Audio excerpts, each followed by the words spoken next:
No. There has been That's the first one man that I wanted to take everything that I could from him, to leave him with nothing but the ash of his pride. Xristo. But for that one man, there have been a dozen or more other dumbasses to get in my way, and justice delayed is justice denied. But look at me and believe me when I tell you that I will have what I want. Oh yeah. That's Overhaul. Shout out to Overhaul. We'll tag them later. Ladies and gentlemen, welcome to episode 68 of the WWE Evolve post-review podcast in the whole world, Craig. I'm joined today with the all-star cast. We have questionable videos to watch. We have goodbyes to say. And we have people to say hello. But first, Coach, the man of 7 wives and untold children, how are you, sir? I'm good, thank you. Yeah, it's great to be back. I haven't really uploaded much in the last few weeks, so this is kind of my return. So yeah, I'm happy to be here. Happy to be with like the best podcasters of Evolve ever. Thank you. Shauna Reed's Horror, the Wonder Woman of the group. How are you, ma'am? I am doing well. Super excited. Enjoyed Evolve. Can't wait to see what's happening there. And I'm going to try. I keep saying it, but work's been crazy. I'm going to try to actually get a YouTube channel going up. I have a name. I have a channel. So now I just got to figure out. Yeah, I actually created it. Let's go. So hopefully I can actually get stuff posted on there. That is my goal to actually start using it soon. So we'll see if I can figure it out. Do it. All right. Invisible Woman, say hello. Hello. I'm Invisible Woman, aka Cardiam, aka Cardala. You can, yeah, I've got some new things coming soon, but it's going to be cool. The Lady of Many Crushes, aka. Oh my God. Now, Terrell, take it away. What's going on, everybody? My name is Terrell, and this is my wife, the beautiful Wolf. Hello, it's CJ Wolfie. How y'all doing? And together we are For Real Love. And this is episode 68 of the Evolve Post Review. That is one episode away from episode 69. And we is live. You know what I'm saying? Y'all heard that new intro, right? Oh, yeah, it's dope. I know. Yeah, Griselda Records. You know what I'm saying? We got the Wise Man. We got EOD in the building. What's going on, man? Hey, what's up, everyone? We got Coach, the man with 7 wives. How are you doing? I'm good, thank you. He's actually eating breakfast right now. I'm surprised because I know he had a crazy night. Don't you? Y'all get tired? We got Shauna Reed's Horror. Well, Shauna Reed's Horror over there. Woo! How you doing? I am doing great. Can't wait to talk Evolve and cannot wait to see what all happens after last night's episode. That's what's up. We got Mr. and Mrs. Invisible. How are y'all doing? Happy that Chewy's bye. That's right. I'm so happy about Chewy being gone. I could jump in that box with y'all right now and get it hot. Not like that. I'm talking about. Well, I don't know if I can say it on the podcast, but I'm talking about lighting something up. And lighting something up, man. I'm talking about lighting something up. Hot box, dog. And then we have nobody. We have none other. Last but certainly not least, we have the man that shares his thoughts when he speaks. But if he don't speak, you don't know his thoughts. And that is Steady's thoughts, man. How you doing today, sir? I'm doing great. We kicking off with some episode 6-9 type of stuff going on here already, huh? Yes, as a matter of fact, we are. Before we get into the show, I would just like to say I'm at my wife's crib, and it is kind of weird being married and not living together, but it gives me time to miss my wife and other parts of you. That's actually beautiful. Yeah. That's what's beautiful. Okay. Like that's the best brownie point you. Oh, come on. That is what. Oh my goodness. But it's dope. It's dope because it really does give like it makes me flutter. I'm sure it does. It does, man. It's like I have built up Oh no. Okay. All right. So start the show. Let's start the show.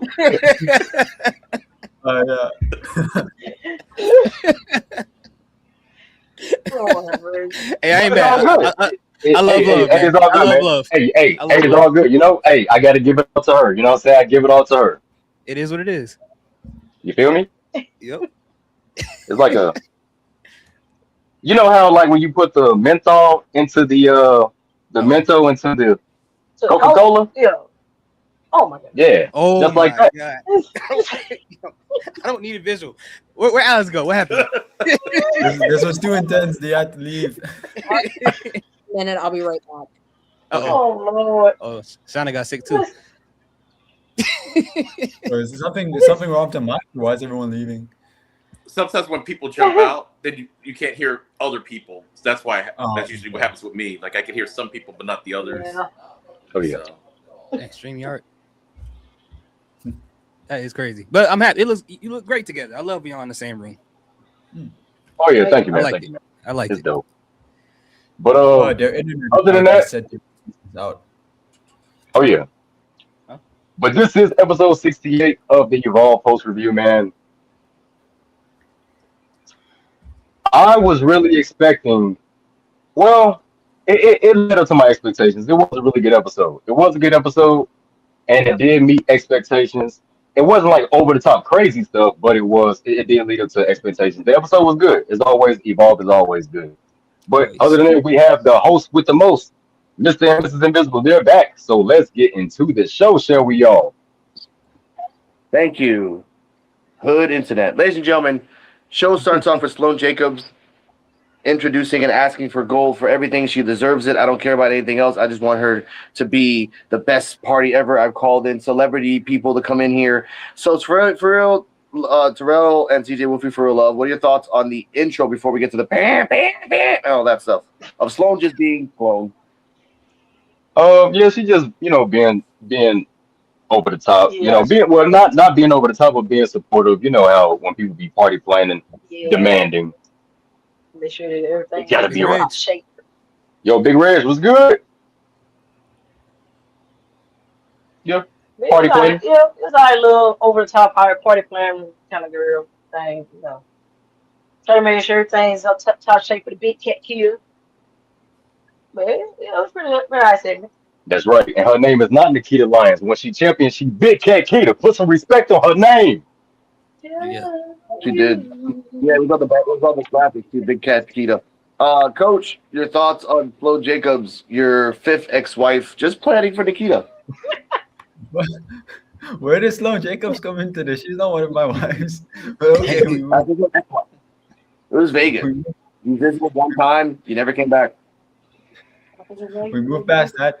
Yeah, I like this opening. I think it was fun. It does suck that she said there was gonna be a celebrity and then just nobody appeared. That was kind of weird. Yeah. But overall, I liked it. I think it was a fun overall introduction to the show.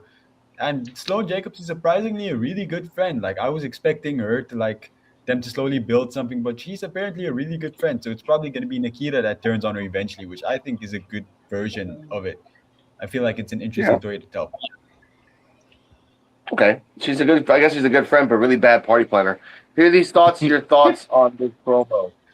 Yeah, so when I saw the promo, even despite the other video we saw about something we're going to talk about later, when she was talking at the beginning of the show about how good the party is, I'm like, I've seen a ton of sitcoms where in the beginning they say, oh, the party's going to be this.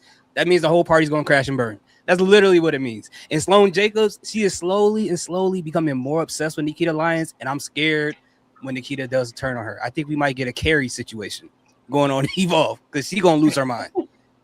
I really think she is. Okay, I like that. Invisible Woman, your thoughts on the promo, Sloane being Sloane? I agree. I think that she was overhyping the party, which is not a good sign. Yeah. But yeah. Who's paying for it? Tubi. No for the Okay. Anyway, Shauna, your thoughts on the promo? I liked the promo. I did. I liked, we saw a lot on social media beforehand, which I thought was really fun, like leading into it. With some people that were invited. and some people that had said, they're going to crash it. So I think it was really fun, for her to talk about it and get that build up for it. I really thought the way she was talking about this was kind of like her championship too. I was like, we're foreshadowing. It's going to happen at some point. She's going to think that she's like one half of the title, or whatever. It's going to happen. But I thought it was fun. And I've always said that I love the intro to Evolve, because you have people that maybe be tuning in for the first time that don't know what's happening or what's going on. It's kind of, this is what's going to happen instead of this is what did happen. So I like that difference between like the main roster and this, to say, hey, here's what's going to happen. So it's always fun. And you knew with Sloan kicking it off that chaos was going to arrive. What's a party in the ring without chaos?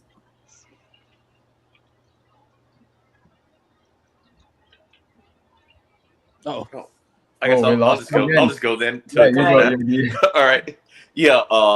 Like what Shauna said, I really did like this. I do like the fact that it always goes over the show for those people that are new coming in, can figure out, what's going on, because I equate it to a comic book like back in the day. It's always somebody's first comic book. It's Tubi's free. People like kind of this browse that might be catching for the first time. So they just kind of just let you know what's happening tonight. And they'll fill in the backstory as the show goes on. I did like the way they did this time, because the last couple of weeks we'd be getting a rundown of the entire show. But Sloan doesn't care about the entire show. She cares about the celebration. So all she actually really did talk about was the celebration. And I like that. So it was like a little bit different, because that is the main event of the evening, is a celebration. So it doesn't matter what else happens, according to Sloan. So I did like the way they did it. And that Tubi budget kicked in. They got a raise, because that camera was looking crisp backstage. Like all night, the production value is for segments has increased. So I did like that. So yay, and I'm back. All right, well, now we get to the start of the show where the Mog Squad comes out. And by the way, they're copying the dynamite symbol. They should really get... Anyway, they go out. They are just like, they're really complimenting each other. Oh, the X Factor, TJ Valor, and Jakari and Santi Ball, and Max Abrams. By the way, ladies with gentle hands. He did say that, sunglasses off. I miss when he brings that back. I'm like, oh, man, sunglasses off, guys, awesome. However, ladies and gentlemen, a lot of people look at Aaron Work as kind of sus for doing things. What happened with Santi Rivera and main man Max Abrams has a talk? So let's see. Today's Santi Sunday, so that no one's gonna disturb me. It's time for me. This is all my day. Oh my gosh, who's calling me right now? Oh shoot, is that my main man? Sweet and Santi, what's up, you beauty? Hey, did I catch you at a bad time? No, not at all. Vent to me. What's up? I'm having a really hard time, and I think you know why. It's tough being the best looking people on Evolve. I know, the 1.0s are chopped. Like ever since we beat them, I'm noticing their skin breaking out a little bit. And Aaron, he just gives me the ick, bro. Yeah, he doesn't even shave his chest hair. Ugh. A champion with no hygiene could never be us. And then you got Harlem Lewis. Boring. I'm already bored. Like unskippable ad here, right? All right. I'm just gonna say it. I love being in the Mog Squad. What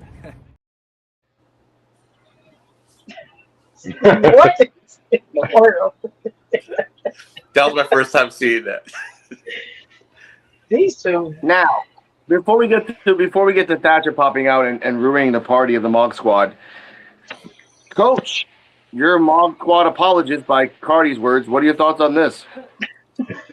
I think everybody who hates this is homophobic. I think you don't like seeing male love.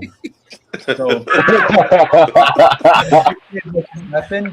It was beautiful. It was men supporting and uplifting each other. Anybody who hates this, you're an awful human being. I think this was fun to see. They did nothing wrong. Go on, Cardi. Go on, Cardi. You know what, Coach? I have to agree with you on this one. I mean, I agree. We can all see that the happy is dead, and nobody should ever make fun of them ever. So And polyamorous, because Max Abrams equally loves DJ Valor as he. Summer. Yeah, I like that. Hot Boy Summer. All right, fine. Hear these thoughts. Your thoughts on this promo. You know what? I'm gonna agree with Coach. And you know what? When I was watching this whole segment with the Mod Squad, so when they were complimenting each other, I almost got grossed out. I'm like, all this glazing happening, it's just like like Krispy Kreme. It was just glazing all over the place. Oh, you got a nice chest. Oh, you got nice feet. Oh, you got nice. I'm like, what are they doing? But then when I took a second to think, I'm like, am I toxic? What's wrong with me? What's wrong with a bunch of grown men uplifting each other? What's wrong with that? I had to go do some inner searching and figure out what's wrong with me. What type of childhood trauma have I experienced where grown men can't compliment each other? And that's what I found out from watching the Mod Squad. And I thank them for that. And by the way, I like the fact that they're matching. They got their nicknames on their hip for their shorts, and they're wearing bright colors. And that's new for WWE because usually when we get factions, they're wearing dark colors like Dark State or the Judgment Day or, who else? The Bloodline 2.0. So they're coming out with these bright colors and the names on their side. They're matching. They love each other. You know what? I like it. I love it. So I don't want to be a horrible human being in the terms of coach. So I'm gonna like it. I like it. That was beautiful. And anyway, Terrell, your thoughts? Yeah, I agree. It was a pretty good promo between them, and yeah, them uplifting each other. So that's kind of good. They got a bond with each other as a group, so that's a good thing. So yeah, I like it. Pretty good. In the words of the old school, it's called brotherly love, man. Yeah. That's all it was. Brotherly love. Uplift your brethren. Be a man's man, if you will, is the energy that they was giving off, man. There's nothing wrong with that. You know what I'm saying? We live in the time where people call it glazing, D-riding, whatever the case is. But these are two brothers. Max Abrams, he just needed some advice. He just needed someone to hear him out. And he had a brother on the hotline just waiting to hear him out, man. That's all it was. I'm gonna interrupt and say there's definitely more than just brotherly love going on between these four guys. Like, it's not just the way they were complimenting each other. There's a lot more going on. Why What are you calling about, coach? I'm not hating, but I'm just saying I've never complimented my friends' feet, and they did. So Yeah, there's a lot more video, guys. There's a lot more Does videos. anybody else spray their friends down with spray? It's 2026. Hey, it's 2026. Yeah, that's the thing. It's 2026. If that's their way of expressing more than just that, at least they're not hiding. Yeah. At least they're not hiding. Yeah, I don't know too many people that's gonna convince me to wear matching holographic golden booty shorts in the ring with each other. There's Hey, man, we don't know. You know what? We don't know what APA and the Brothers of Destruction did on the roads. We don't know. Maybe they did the same exact thing. They're all best friends. They talk about drinking and stuff, but maybe they did each other in their hair. Oh, maybe that's why they call it Brothers of Destruction. Mod Squad, Dark Side of the Ring episode coming to you soon. Lord. Okay. Don't meet your idols. Don't meet your idols. Don't meet your idols. That's true. Shauna, Don't get on the plane. Don't get on the plane with them either. I think the promo was funny because they're really just these goofy guys together, and I think what works with them, like even in the ring stuff, the complimenting and everything, is to show they're so tight knit. So when the drama starts and they start going at each other, it's going to hit harder because it's going to be like, you were my brother, you were my best friend, you were here. So I think it's a really good to set it up for their characters and like be like this fact so tight knit. So when all the chaos and drama happens within them, they can really play up this, you were my brother, you were my best friend, look at what we did together. So I think it's going to end up playing out in the long run really well for the whole faction. So Shauna, when you say that, you talking about like Batista and Rey Mysterio level, right, Shauna? Right, yeah, like we're like the close knit. I feel cry watching that promo.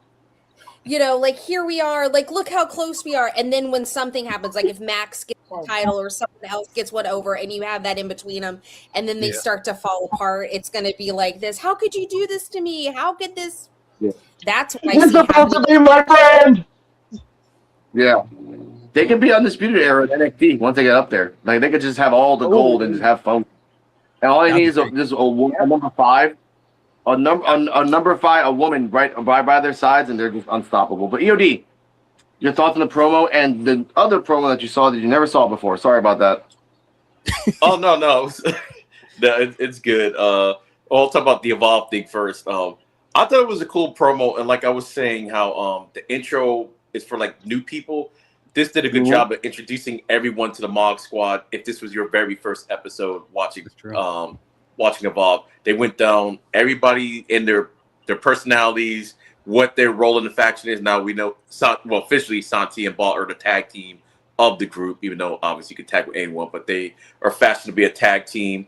Valor is like pretty much their muscle. Max is the leader. So I did like the way they did all of that.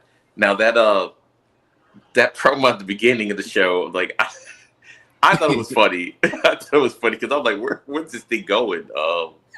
But yeah, but on that, I have to agree with Coach and everything on that. So, but yeah, I thought it was good, and yeah, I know Max Abram. That's my guy right there. So this was funny. It reminded me of something out of like an '80s movie for some reason. I don't know, like a Revenge of the Nerds or something like that. The jocks are talking like they're just kind of just over the top with the stuff. So yeah. Also, too, when you say the '80s, it's like when they have the phone calls back in the day, like on those movies, they don't have the screens like side by side. They're always switching the screen and see what the other person, see what the other person is making or saying. Is that Max Abrams rapping the theme song to the Mod Squad? I don't know. I try to hear the song, but anyway, it's all there. But let's get to the nice surprise of this. After they were talking that stuff, and he was the X Factor. Who's next? CJ Vallis says this. Timmy Thatcher comes out from his excursion that he never went anywhere. And I wanted to tell the EOD the graphic that comes out is not new. It's like he's like the last fourth time he came out. That's when it came out new. So I'm like, that's pretty cool. Okay. He says, "Oh, you're the X Factor, CJ Valor. This is your next opponent." And once again, John Connor came back to the past to tell somebody to fucking call the Cutler Terminator. Here he comes again. Cutler CJ Valor versus Cutler James, which is a CJ, and CJ from San Andreas is in commentary. CJ. Well, before we start, we do get a surprise that the general manager of NXT, Robert Stone's on commentary. I don't know what happened to Peter Rosenberg. I'm not going to speculate. But we're happy that he comes back. He's slowly coming back in to commentary. He did a lot of hypocritical things, and he said one thing, but then it didn't make sense later. But we're not going to talk about that. CJ Valor versus Cutler James. This match lasted 4 minutes. CJ Valor did try to do the Chaos Theory. It did come out a little weird. This was basically power versus power. For every time Cutler James tried to pick him up, he would stand his ground, and Cutler James did the same thing too. At a certain point, CJ Valor was in the corner. Max Abrams is looking at CJ Valor. Cutler James is going to do a spear in the corner. And Max Abrams whispers, "I love you," grabs his arm, pulls him out the way, so Cutler James chops himself in the shoulder with the turnbuckle. As this is happening, and by the way, Thatcher, are you watching this? Thatcher was in the VIP section scowling the whole time. At the end, I love that CJ Valor went to the top rope, which he doesn't do, did a nice little salute headbutt, which he didn't make it. Cutler James did a gut buster 1-2, and then I call this let's save John Connor spin for the 1-2-3. And the Mob Squad did not attack him at all, which is kind of freaking funny. And let's end it right there. Coach, your thoughts on the match? Cutler is 3-0. Oh no. I'm actually really enjoying what's happening with Cutler James on Evolve so far. I've actually really enjoyed his run. I was hesitant at first because I really didn't enjoy him on NXT and with Darkstate. But so far, I think he's been pretty good. I've really enjoyed, I don't know, something just feels different about him. Like, I'm not going to say he has charisma, but there's something about him that I'm just like, I see this guy. I like this guy. I want to see more of him. So yeah, it was fun. It does kind of suck that the Mog Squad went 3-0 last week against everybody, but now tonight they lost every match. That kind of felt weird, but I'm not bothered by it too much because they did face some good opponents. The match was good. I really enjoyed it. I love the dynamics. But yeah, most importantly, I'm really enjoying Cutler James, which is surprising for me. Okay, oh my God, I want to put him on the wanted list so bad, but it's okay. Hear these thoughts? Yes, sir.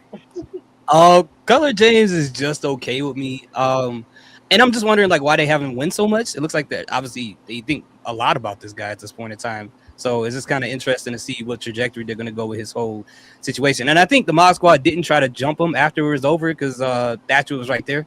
So probably there would have been some repercussions for that. Maybe they still think the security guards are still hired and they saw what he did to Harlan Lewis and they want to keep the arm. So, but it was a decent match. I like it anytime I see CJ Valder wrestles. It's always very entertaining to me. Same team. Terrell and CJ? Yeah, it was pretty good. This was a good Cutler James match. I say that. He did pretty good on that match with him and CJ Valley. They did pretty good hard hitting match, so I rate the match at least B minus. They did like a B minus. So it was a pretty good match for him. So I give him props on that. I'll give this match a B plus, and that's only because he looked more comfortable in this match when he was Yeah. in the ring. The moves were more smoother. There wasn't robotic like the first two matches he had with his dog. Cutler James, I have had faith in his promo ability, as the personality, since I first saw him in Next Gen in WWE. That was like a Roku TV show or something when they was like doing the tryouts. And like I said, man, he has the potential to be a solo star. I know a lot of people would say, "Oh yeah, he's on Evolve. There's like a demotion." No, I think this is to showcase his singles in ring competitiveness, if that's even a word. I don't even know if that's a word or not, but I think it's just to showcase him as a singles competitor, though. So I liked it. It is a word. Also, they said on commentary that he is the inevitable one of Dark State. So apparently, like he's like the final boss before you get to the other guy. So that's fine. That's fine. Shauna, your thoughts? I literally, as soon as it hit that it was Dark State, I was like, are you freaking kidding me? We got Cutler James again. I just rolled my eyes. I will say something on the commentary that kind of irked me from Stone, to go back to this, and I mentioned it on the podcast. He mentioned something to the effect of he hasn't been watching Evolve or paying attention, so that's why he was coming down to do commentary.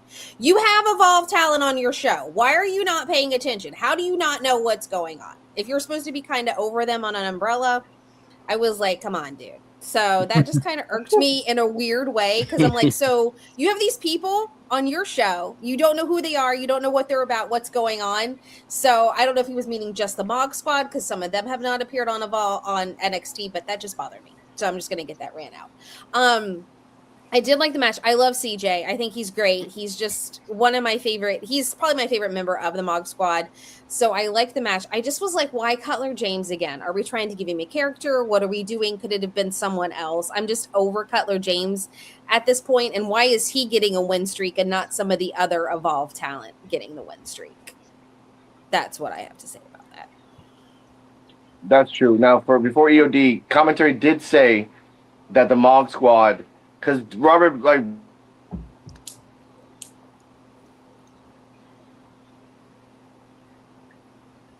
hey, what do you think their plan is for the Mog Squad? Oh, since they're here week by week, they should get better and better. Like, motherfucker, you said you didn't even see them. Well, in defense, if you're on there every week, you should hopefully be getting better. So, like, maybe with a generic statement, you would hope that's what would happen. But yeah, I thought the match was cool. I actually like what they're doing with Cutler James. I think the whole no personality is the personality because on NXT he actually did have some person. So we know he can cut a promo. We know he can do like other stuff because you guys, especially the ones that were watching NXT Time with D-Walk, when I would show up on the show from time to time. Yeah, I know I hated Dark State. Like they were Timu Nexus to me, and when I started kind of liking them was because of Cutler James when he would start doing a little funny stuff, like the weird things he would say because they had no personality at all as a group to begin with.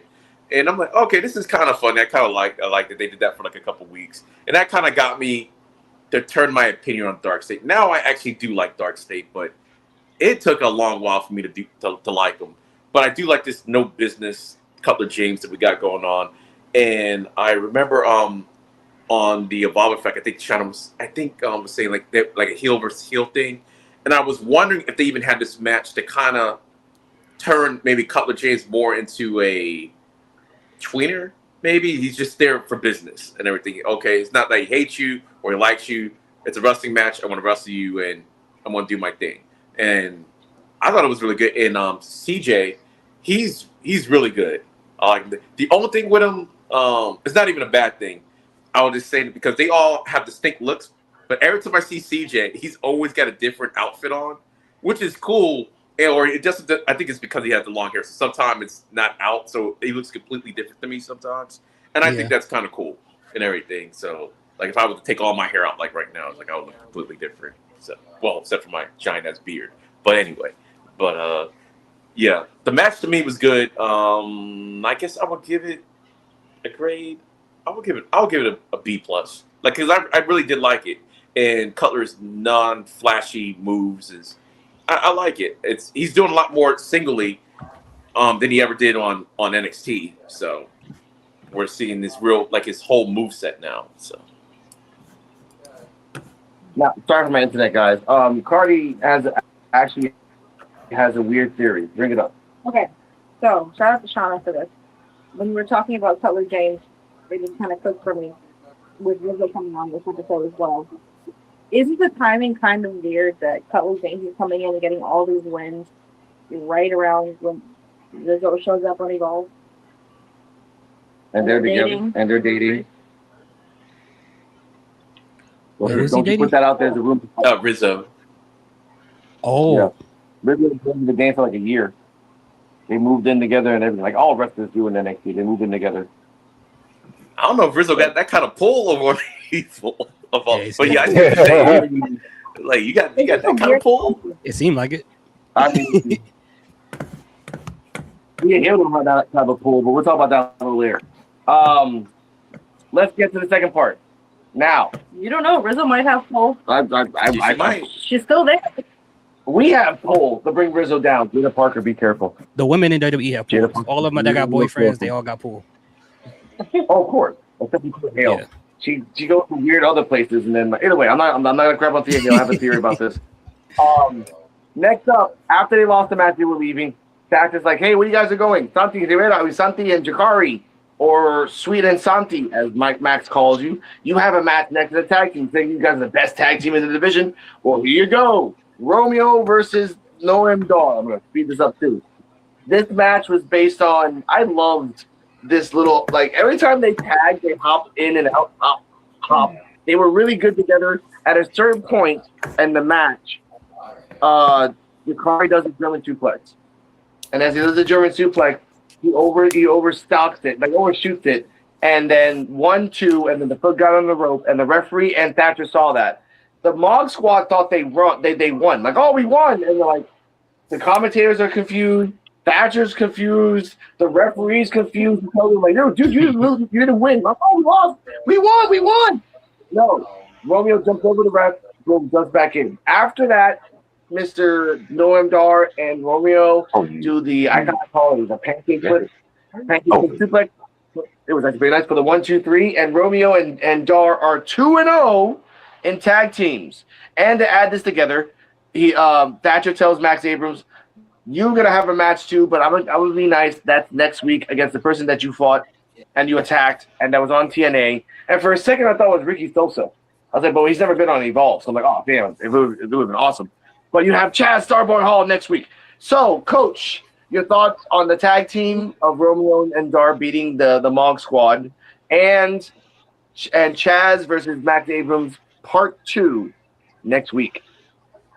Honestly, I low-key forgot about Starboy Hall. I kind of, like, he's not erased from my memory. I just forgot he was really on the roster because he really hasn't appeared a lot. And when they said someone from TNA, I really couldn't call out who it was because he had one TNA match and then was gone from there. So, yeah, for a moment, I just forgot about him. As for the tag team match, you guys know I love Romeo Moreno. So I was just happy to see him finally getting some more momentum. I hope they acknowledge this on NXT somewhat, because didn't they on NXT a while ago say that he and Noam Dar can't go after the championships because they need to pick up victories, and here they're on Evolve like wrecking the scene. So I hope some way they acknowledge that, because I think that could be cool. But yeah, Again, I don't like how the Mock Squad lost all of their matches this week when they just won last week.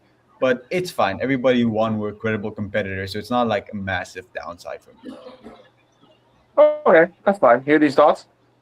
Yeah, I'll second what Coach said as far as Noam Dar and Romeo winning, because they just said on NXT this week when he was talking to Super Sean Legacy and DVD, they were like, we've had chemistry, we've been here long enough, and they're starting to get these wins and evolve. So it'd be cool if they can apply it to the main roster. But as far as the match itself, I thought the match was a lot of fun to watch. But this is going to be the only time I have a problem with Timothy Thatcher, and I like Timothy Thatcher. But the entire time, and we'll talk about these guys later, the entire time your bootleg security was wrecking havoc. You didn't discipline them not one time. As soon as the Mod Squad come out there and compliment each other, you come out there with your 3 teeth and discipline them for it. Why? What did they do? They didn't do anything. And they get back-to-back matches, get punished for that? Come on, Timothy. What are we doing here, man? That's not right. That is true. He's right.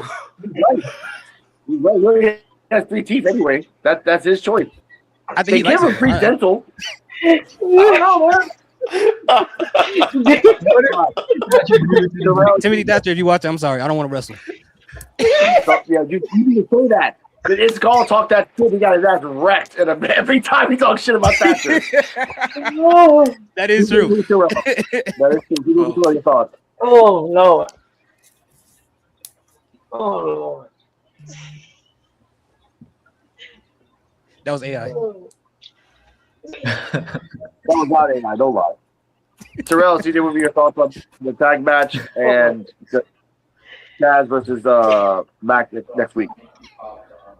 Ooh, that was fun. But yeah, that was pretty fun to watch. Yeah, and I really liked the Know Him Dar and Rico kind of tag team. They pushed him along through pretty good with it. And hey, but he said they don't get. But yeah, I enjoyed the match though. They think they try to pull a fast one with that Push me off the chair. We did. Yeah. Oh, Lord Jesus. I'm good with it. Oh, jeez.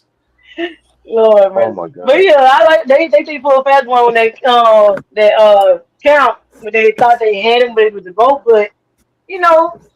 Trying to pull a fast one. Yeah, I like that. I just match all through. Yeah, Roman and Noam need to keep going as a team. They're improving as a team. Yeah, Yeah. the tag team was good. The tag team match was amazing.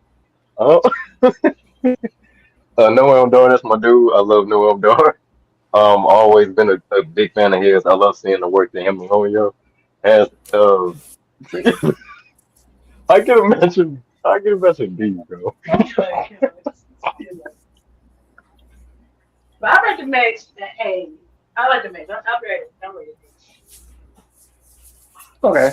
Shauna, before we get to you, the part I didn't say is that during the match, they cut to the back where Zena Sterling walked into a conversation between Sloan and Gianna and Veronica Haven, which I did love. I did love that Sloan said, like, you're invited, so I don't have to drive anywhere to pick you guys up, so you guys just got to change before you come outside. And then Miss Zena Sterling got mad because she's like, I'm in the locker room. Someone's like, yeah, you're in the locker room, but you're not in this conversation. You need to go. And Veronica Haven was trying to fight as she was walking away, trying to be all tough, like a little tough chihuahua. So that's just Haven. Your thoughts on that and the match? Yeah, so as I will keep calling Veronica Haven Fallon, like, just ignore me if I keep calling her Fallon. I'm used to her indie name. I liked it because they have that segment on NXT every now and then where it's like that creepy camera, like looking in. So it was kind of seeing that being like, okay, so kind of thought maybe that was a tease that we would see Xena at the celebration. So I was like, okay, maybe it's leading into that. But I enjoyed the match. I think it's really funny how on Evolve, Noam Dar and Romeo are like, yeah, we're the best of friends. We're going to go out and do all this. And then on NXT, they're like, oh, I don't know if we can do this. So I think it's really funny. I love their chemistry.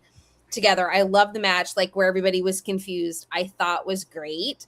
Thatcher just sitting there looking like so annoyed in VIP was just like, dude, what do you like, why are you going after them? You know, I get it, like they ticked you off, but you're just like sitting, like he was sitting there like this the whole time, just like aggravated at them. So it made me chuckle because I was like, these are the ones you're mad at. But I enjoyed the match. I love these two together. I just hope Noam stays healthy. Like, it's so nice to see him back. Please stay healthy, so we can get this going. And I think, you know, with them being there now, something we see happen later, like getting a new tag division going on Evolve, I think they're going to be, you know, the leaders for that tag division. And I think Noam too, for something we see later on, I think is going to has more of a unique role in Evolve than he does on NXT, you know, based on a segment we see later. So I highly enjoyed it. I just thought this was funny because the Mog Squad, I said this on the podcast, the Mog Squad, yeah, they can run roughshod on everybody, but they need to have a moment that they're cut down because they can't be indestructible and unbeatable at all times. So I think this was a good way to give them some losses without taking away from what they're trying to build up for this faction. I think this was a good way to give them a loss. It's not really going to hurt them because they can say this was all on Thatcher that they had these losses and not on what they are doing.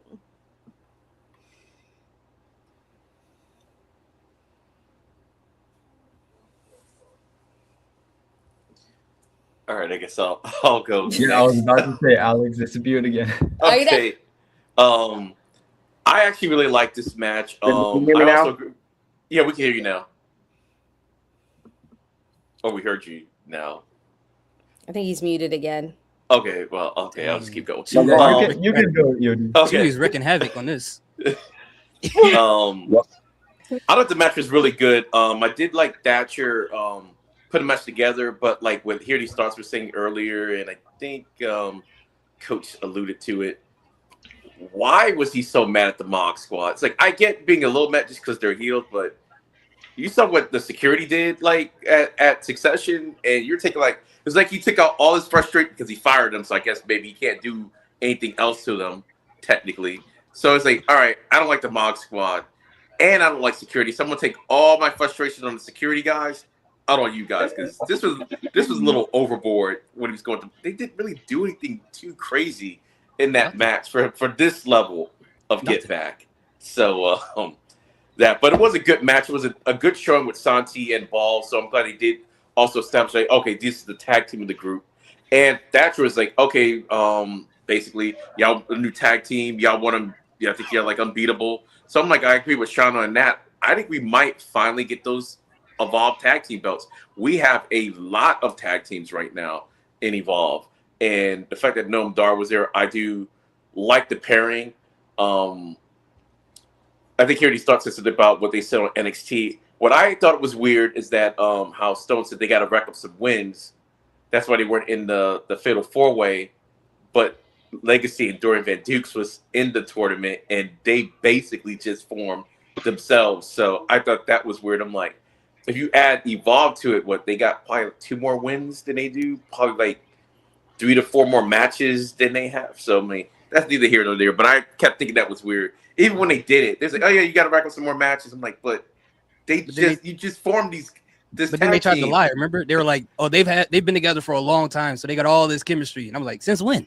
That's like us being like all of us in the panel being together. We haven't had an actual wrestling match together though, but exactly. we know each other. We know each other. That's what it was like. Oh yeah, they might know each other, but he was in a tag with EK Prosper longer than he was in a tag with Dorian Van Dukes, and they didn't even explain why they. Well, anyway, that's one other thing. But I know.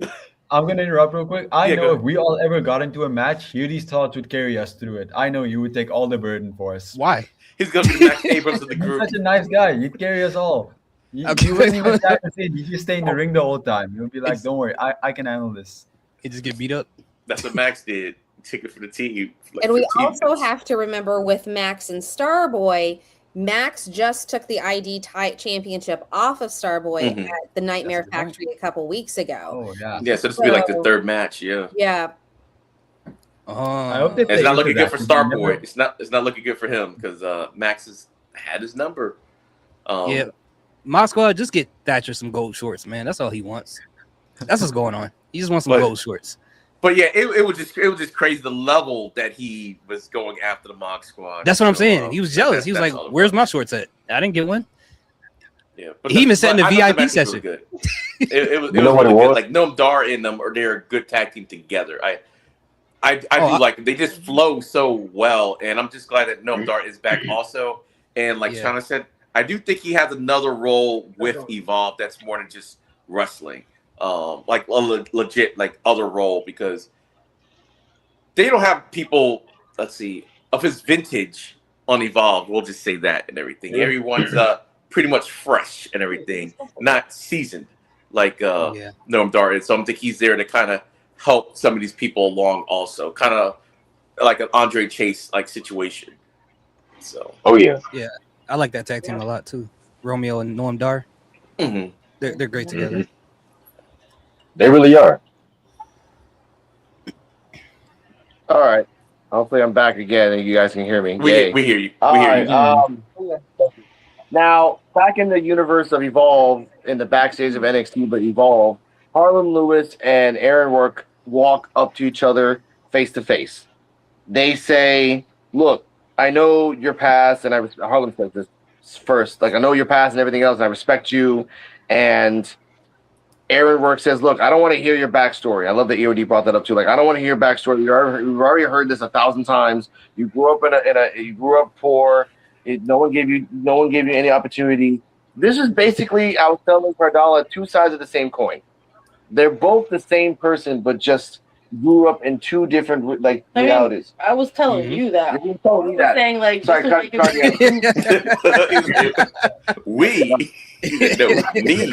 was telling Some Sloan Jacobs going on here.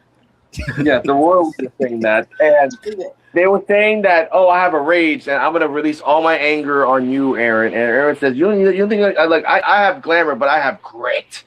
So I'm gonna show you and everyone." And I love that they kind of copied Ricochet, Velveteen Dream in a similar fashion.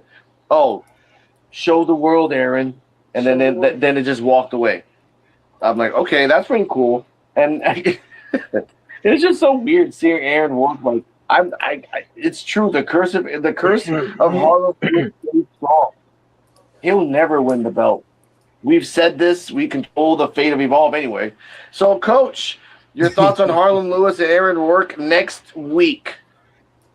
Man, I really want Harlan Lewis to succeed, but there's just something that isn't clicking with him regarding his promos. At least I'm waiting for him to like blow me away with something, but it's just never happening. And I felt the same way here. It wasn't bad, but it's so average that I never really get too invested in it. And it's the same thing over and over again. Overall, it was fun. I would have preferred to see this in the ring instead. I really like it when they do like championship confrontations in the ring instead of just doing a backstage segment. Not that it was bad, just my personal preference. But overall, I think it was pretty good. I don't think we should give it a rating. We haven't given ratings in a while. But I think it was fine. Yes. Thank you for being the auditor of Evolve and reminding me that I haven't done ratings for a while. I respect that. Hear these thoughts. Your thoughts on the promo? They almost kissed. I didn't notice that part. They did almost kiss. I thought it was going to happen, but as far as this whole thing, I've already had my own opinions about Harlan Lewis promos. But I think out of all of them, this probably was the most believable one out of all of them. And I like the factor of what you just said, Alex, about the two sides of the same coin. People saying you're not supposed to succeed, and you come up and eventually do something with your life. And I thought that was great. And I like that that Aaron Work stopped him when he tried to go back into that whole family backstory once again, because we've heard it 3,000 times already. And the way he makes it sound like the Evolve Championship was like a family crest that's been in his family for like millions of years or something like that. But I do like the fact that they went back and forth. I do like the dichotomy between the two. And Harlan Lewis, I think the thing about him is when there's some things in his promos that's good, but I think it's just that his size compared to his demeanor is different. Like it sounds like he talks too soft for his size. Like it's almost like he's gently talking to everybody but threatening them at the same time. And that's the part that I think doesn't really click for me. But as you said, I don't think he's ever going to win the championship, unfortunately, no matter how sad his story is. But I guess we'll have to see. That's true. CJ with Terrell, your thoughts on this? And the fact of this little extra Easter egg, we know Thea Hale is arriving to Evolve. We just don't know when. Yeah, I kind of see this. I see it pretty soon. But I like the segment. It's pretty good. Like that's a good. They're good. They had a segment between the two before they match next week, so it's good to prompt that amp that up. And it got me though when Aaron had said, "So hold on, so enough of your backstory." Like, yeah, we had enough of it because we heard it before already too many times. But yeah, other than that, it was pretty good promo between them. Yeah, I'm I looking liked forward it. to it. Yeah, the segment was really, really nice. We did see the Easter egg as well with Thea Hale, the photo drop that she did with all the photos and saying she's coming for the titles and different things like that. So it's pretty dope to see her as the performance and the champion as well too. It's pretty cool. But as far as with the backstage segment, it was actually, I mean, not backstage segment, the vignette or promo. It was cool. I really enjoyed seeing it. It wasn't like all, too savvy. They both were just, basically revealing that they both can resonate with each other. You know what I'm saying? They both have a struggle story that is dang near similar. The only thing is that they both um were teased in a way, bullied in a way for different reasons, but they both can, literally say, we've been through, similar struggles. Um, Aaron Roy, he might end up winning. The reason why I say that is because just how Harlem Lewis, told him, showed his other side. If he could be glamour and grit, you know what I'm saying? He could be sweet and sour. Okay, show the world you could do that then. And as soon as Aaron Roy said that, the first thing that popped up in my mind was the Michael Jackson song, "Is It Scary?" Um, I recently had a no, like dead serious. I recently had a private moment to myself with that song because so many people can say so many negative things about you. They can say you're not going to be successful. They can say that you're going to be a failure. They can say that you would never amount to nothing. They can say that you a bad guy. You know what I'm saying? They can say all these things about you. And as soon as you show them these things, it's scary. It's scary to see it. So if that's the energy that Harlem Lewis wants, if he don't want the glitter, he wants the grit. I say Aaron Roy, give it to him. That's what he asking for. Give it to him.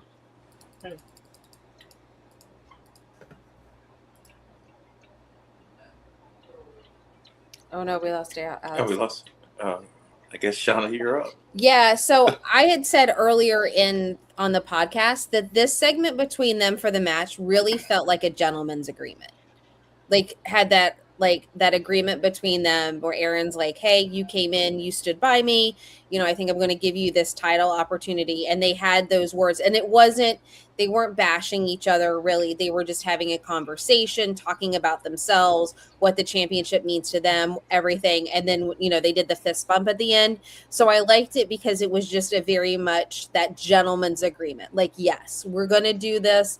Bring your best self. I'm going to bring your best self. May the best man win. And I just really like that because it was a nice, refreshing change of a style of promo. I hate my local internet. EOD. Yeah, for me, I got to push back on everybody on the panel because I know this match is supposed to happen next week, but this is supposed to be a one-on-one match between Harlem Lewis and Aaron Roy, correct?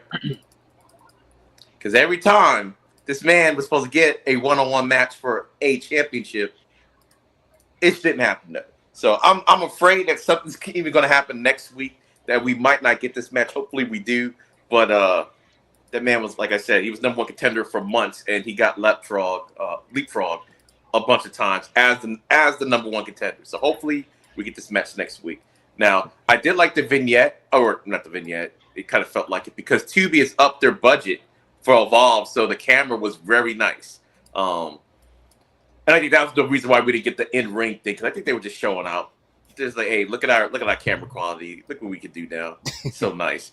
For real, I mean that was nicely put together. I'm like, it was still the same XC backstage that we always know, but that camera in the purple made it look fresh. But yeah, like Shadow said, like it felt like a gentleman's agreement. It's like, okay, we got some some respect for one another, begrudgingly or whatever. But we respect each other. But just because I respect you doesn't mean you don't have something that I want. And as the Evolve champion ship, and that's what Harlem wants. So even though I respect you, I got to do what I got to do. And I do think this is probably Harlem's best promo. And I've always said it. It's like maybe the I think he's better at like just saying things instead of like saying something that's written for him and everything. So this came out like natural and everything to me. So I think that's the thing. I'm like, just give him some point and say, okay, I need you to get this thing across. Say it however you're going to say it. And I think that's how it came out. And I thought it was pretty good because when he does this thing, like I always say on Instagram, when he was over here trying to roast Aaron, it was good, but the writers weren't writing it for him or anything like that. So just I don't know.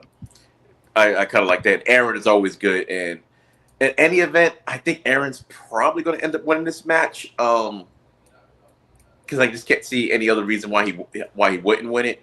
It'll be nice if Harlem was to get it, but I don't know where the storyline would go or anything like that. So I'll just have to say, I think Aaron's going to get this one, and people are scared of Aaron Rourke for a reason. Even the Disney bullies are afraid of Aaron Rourke.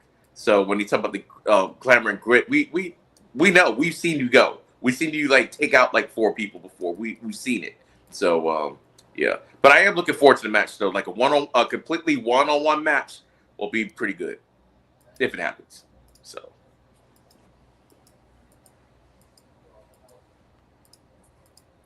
the end. You here, Alex, or are we going to continue without you? Yeah, I'm here. My Okay, internet keeps going like every 5 minutes. I'm getting tired of this. Okay. All right. We're gonna fast forward one segment because I don't really care. I hope Coach doesn't get offended by us. Caleb Dixon and named woman backstage doing a photo shoot. Wait. I'm sorry. Cardi, your thoughts on this? I totally forgot about this. My apologies. No, I'll just say it quick while you can get it over. I really like this thing they're doing with Aaron Rourke and Harlan Lewis, and I was gonna respond to what Here These Sauce was saying earlier about how Harlan Lewis is so soft spoken. I kind of like it. It's something different. It reminds me a little bit of Bryce Donovan. Yeah. They call him Bryce Dick. I was like, no, Bryce Davis or some shit. And how all the guys in the Evolve in the very beginning were like so aggressive and just talking like, and then they all stopped because they realized it wasn't working and they calmed down a little bit. So he can be threatening and daunting and whatever, and he doesn't have to be loud about it. So, well, he doesn't have to be loud about it. I give him the respect of that, but next time, like, really choose your words. I'm hard. I'm rock hard. Yeah, it works.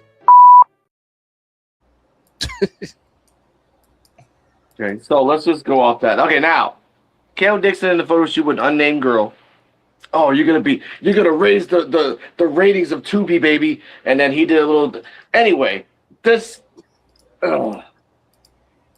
Next up, Harley Riggins versus Uka Sasaki. Uka Sasaki, who's had 26 MMA matches, 9 matches in UFC, fights Harley Riggins. Harley Riggins thrusted on a person, threw his wet hair on a person, grabbed the sign that said Harley Riggins is the future and threw that in the freaking floor. That damn sucks.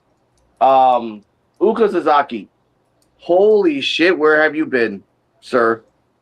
Like in the first 30 seconds, roll-up attempt into an arm bar to Harley Riggins, and it looked so transitional, sliding under the foot, quite beautifully.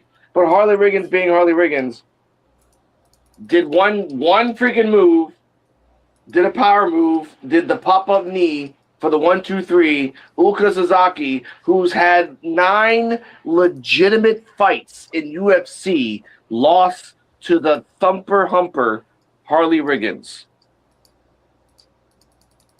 That's now before we go post-match, Coach, your thoughts on the match. Hey man, Harley Riggins' reign of terror is just starting. He's following his father, Triple H. It's gonna go good for him. Yeah, but I was kind of excited when I saw this match announced because I've been wanting more diversity in Evolve, specifically like Japanese wrestlers or luchadors, just more than just the casual wrestlers we got. Not that there's anything wrong with it. I just like to see the different styles. So I was excited to see this match. ended a bit too quickly for my liking. But overall, it was good. I really like Harley Riggins too, so I hope this leads to better stuff, especially since he's alone now without Cam Hendricks. Hopefully, he gets a push because I really do like him a lot. But like, what happened to Jax Presley? Is he ever gonna come back, or what's his status at the moment? Jake Presley. Yeah, that's his name. We were just saying something about him too when we were watching it. Hmm. But yeah, that's my thoughts. So hear these thoughts. You can go next. Oh yeah, so yeah, it was interesting because when they announced Uka Suzuki, I was like, I haven't seen this guy since like a couple matches I've seen his in Pro Wrestling Noah. So I was like, oh, he's involved, and just like you said, like having a little bit more diversity from luchadors to Japanese wrestlers is cool, and I like this match. It was hard hitting. That's like one of my favorite types of matches to watch. And just like Alex said, for him to announce that he had that many matches in UFC to lose like this is a pretty interesting call. I don't know if it's because he lost more fights than he actually won, if that's how they wanted to do this match. But at the end of the day, I thought it was great. I thought it was hard hitting, and I want to see another match with him and probably him and Harlan Lewis. I think that'll be a great hard hitting match as well. So I thought it was a pretty good match. TJ Wolfie Terrell, your thoughts on the match before we get to the post? Yeah, that match was pretty good. Yeah, Oko, yeah, he's really talented, man. Timothy, scouting up for him, it's pretty good. Good scout. Yeah, he was impressive in this match. And Harley, yeah, he's starting to turn it a little bit too. So him getting this W is kind of good to start off his singles career and by himself. So his Cam is kind of been out of there right now. I know he all evolved right now. So yeah, it was pretty. I give it a B plus. Yeah, I get a match B plus as well. It was dope. I just feel like Harley Riggins, he could have took a L. Honestly and truthfully, he could have took a L. You want to start off your singles like that? Yes, he could have took one. But post match, it made sense, and we'll talk about that next.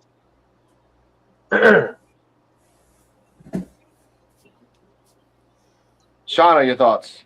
I liked the match. I really did. I would like CJ said. I just was really shocked that Harlem won. Like Harley won. I was shocked. I was like, it's a new person premiering, and you're gonna give them the loss. So I think it'll be interesting. Yeah. And I know there's been that talk up in NXT with Naraku losing and getting like a faction around him. So I'm wondering if he was just kind of on there to kind of get his feet wet. So he's gonna have a cup of coffee and then go up with Naraku in NXT. So I think it'll be interesting to see how long he sticks around. But it is nice to see, like they were saying, like the variety and stuff with the wrestler. So it's not the same on there. But it's going to be fun to see if, we see him here a little bit longer or if he pulls double duty for a while. But really excited to see what he brings to the Evolve table.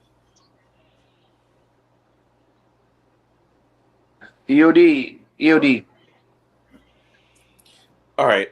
Yeah, I agree with Sean. Like I heard like the same rumors, so I was surprised when I saw him debut on Evolve. But it makes sense and everything. Get your feet wet, learn the style that they use in WWE. So I mean that was fine. The fact that they brought up his resume, and I think the reason why they brought up the resume, that's the reason why Harley won, to show that Harley is legit threat, because he's always been the bully and everything. And right now, he's on his own, like Bianca Belair. He's on his own, I guess the word. But yeah, it's a good way of showing him, like, okay, no, he's a legit threat. A legit threat to actually even become a champion on Evolve. So, we're not going to talk about the post yet, so I'm not going to talk about that. But the match was really good. And again, maybe he's I'm not saying his last name because it's got a lot of S's and I already have a lisp, so it's kind of hard for me to pronounce. But yeah, the way he came in there, I think he's kind of like a Noam, could possibly almost like a Noam Dar situation, everything. Like he's probably like he could, even though he debuted, he could probably take the loss. You're probably not going to remember that he even lost this match like in about a month anyway. So just something to put a feather in Riggins' hat and everything, since now he's kind of doing his own thing. So Okay. It was a good match. I didn't like it that he lost. I mean, if you fought 9 people in UFC, even if your own weight class, you can still get. Like, you guys have the same amount of time in wrestling. Oh, he's been in 2 years of wrestling from Noah, and Harley Riggins is 2 years wrestling in the PC. I get it. You brought him in as an excursion from Noah. I didn't like that. But the post, ladies and gentlemen, Harley Riggins comes out, and I was expecting Mr. Chewy Martinez to come out and just say brother, brother, and get bitched at. But a new person to come out, Adriana Rizzo. And because of that, ladies and gentlemen, I made a song specifically for Chewy, Say Goodbye. Because honestly, we don't really need you anymore. Viewer discretion is advised. This was sponsored by the lyrics of Coach FCHW. You can't say no about it.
Hashtag Chewy sucks. Hashtag bye bye Chewy. Hashtag see you later. Never alligator.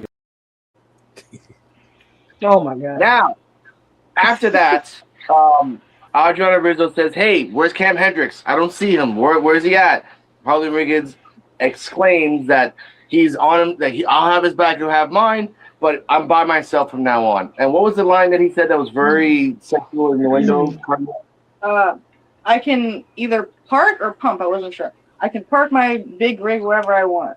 Yes, and we're not doing something. not doing justice for captions. Captions were kind of crazy. So, Coach, your thoughts on just the post that Adriana Rizzo and now Riggins is by himself.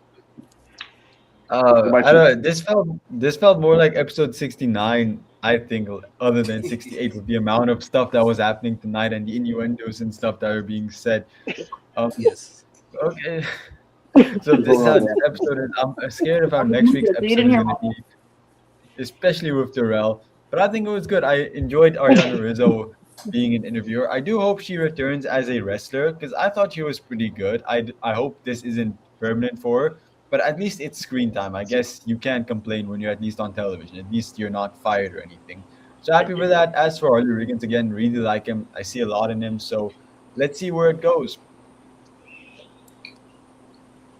Okay, hear these thoughts? Yeah, I liked that Rizzo is the new person to replace Chewy. Like as soon as they said, and then I saw who the person was, I was like, I know there's a bright sun over the head of Alex right now. I know he is so elated. I know he is so happy right now. His day just turned upside down no matter what was going on today. I know he feels amazing right now that Chewy's finally going. And that's all I got from that moment. But yeah, I don't know. Chewy, I guess he's going to get a sponsorship from Oreo. Absolute facts. And I guess he's working on that Oreo and Reese's sponsorship from that taco he posted earlier today. So we'll see. Why do you guys follow Chewy? Like, I don't follow him. Why do you guys follow him? I follow him just because to be respectful. If I tag him and say Chewy sucks or Chewy's gone, I have to at least follow him to know, like, hey man, you suck. Wait a minute.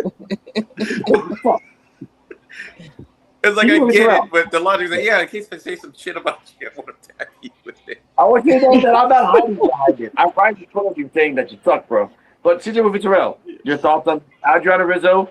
Welcome to Evolve.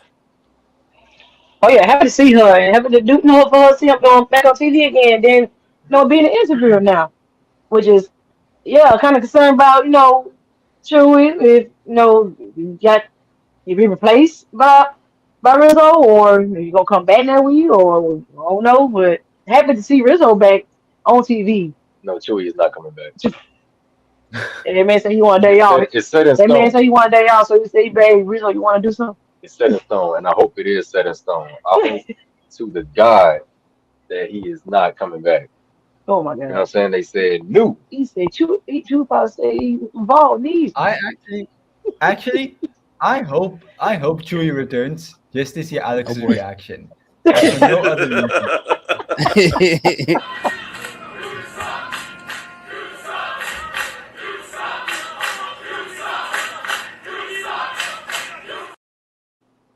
Yeah, but it is cool though. It's cool to see Rizzo, she's doing her thing. Harley Reagan's he is solo now and he stepped it, letting everybody know that he is doing his own thing. You know what I'm saying? And it's cool to see. I love it. Yeah, as just like here these thoughts say, hopefully Chuy Martinez get his Choco Taco sponsorship deals. You know what I'm saying? Oh my Get the God. sponsorship deals while you can, man. You know, no matter what they paying. Get the sponsorship Yep. deals, man. They good. They good for you, Chewy. But Yeah. other than that, I think he'll fit good in AAA. He'll fit real good in AAA as a TV personality. I think it'd be more of his speed, just because AAA has more of a they have more structure, I should say. And as far as with following people that you don't like, I mean, I didn't follow Dante Chan until he left WWE. So yeah, and that's only because I wish him nothing but the best. So that's why I followed him to make sure that his journey probably goes well, even though I really don't keep up with him like that. But yeah, your future. I hope your future is bright and full of chocolate fountains, Chewy. Oh my God. Chocolate fountains. Oh man, I should have This oh may my be the God. last. This may be the last time. So one more time for Chewy. Oh my God. Shout out Reach Horror. Yeah, so I was happy to see her come back. It was kind of a shock because as soon as I saw that they were doing the promo, it was kind of like, oh, here's oh, hey, it's not Chewy. So that was kind of a nice shock. And I think this was kind of that confirmation that Cam isn't doing double duty anymore. I think that was a good way to say that his tenure of doing double duty is officially over with. He's officially there, which I kind of like when they do give us that little bit of like, hey, this person is here, they're doing both, but they're officially there. So I think that was that. And I think it's going to be really interesting to see how his character plays out now that he is solo. He doesn't have his friend there anymore. So really excited to see if they tweak or change anything up with his character, because sometimes you are the bully, you can go and do stuff, but what happens if you don't have that backup and it's you solo? You're not going to have someone to support you there in your actions. So it's going to be fun to see how this plays out. True. EOD, your thoughts? Yeah, it was. I was taken aback a little bit because when they got the mic, I'm thinking, okay, Chewy's going to be there. Then it was Rizzo, and Rizzo's been doing this a while on her own anyway. So it's like, okay, maybe somebody took notice. She's not wrestling anyway. It's like, hey, let's put her on there. I do not know if Chewy is gone from Evolve or not, because sometimes you might have an extra person doing something. So I don't know, but I don't despise Chewy like some people in the panel does. Like, I actually think he's okay. Like, I've seen him in AAA. It's like, I think they just, the way it is with Chewy on the show, they either must let him do it or don't care. Because when he's on AAA, he was different. He was like basically, I guess, everything that Alex wanted him to be on there. It was like just doing like a regular reporting job, and he's kind of fun when he does like the big stuff, like the Summer Slams or the PLEs when he's doing the stuff with the fans. So hopefully he's back. If not, then hopefully he's still with WWE.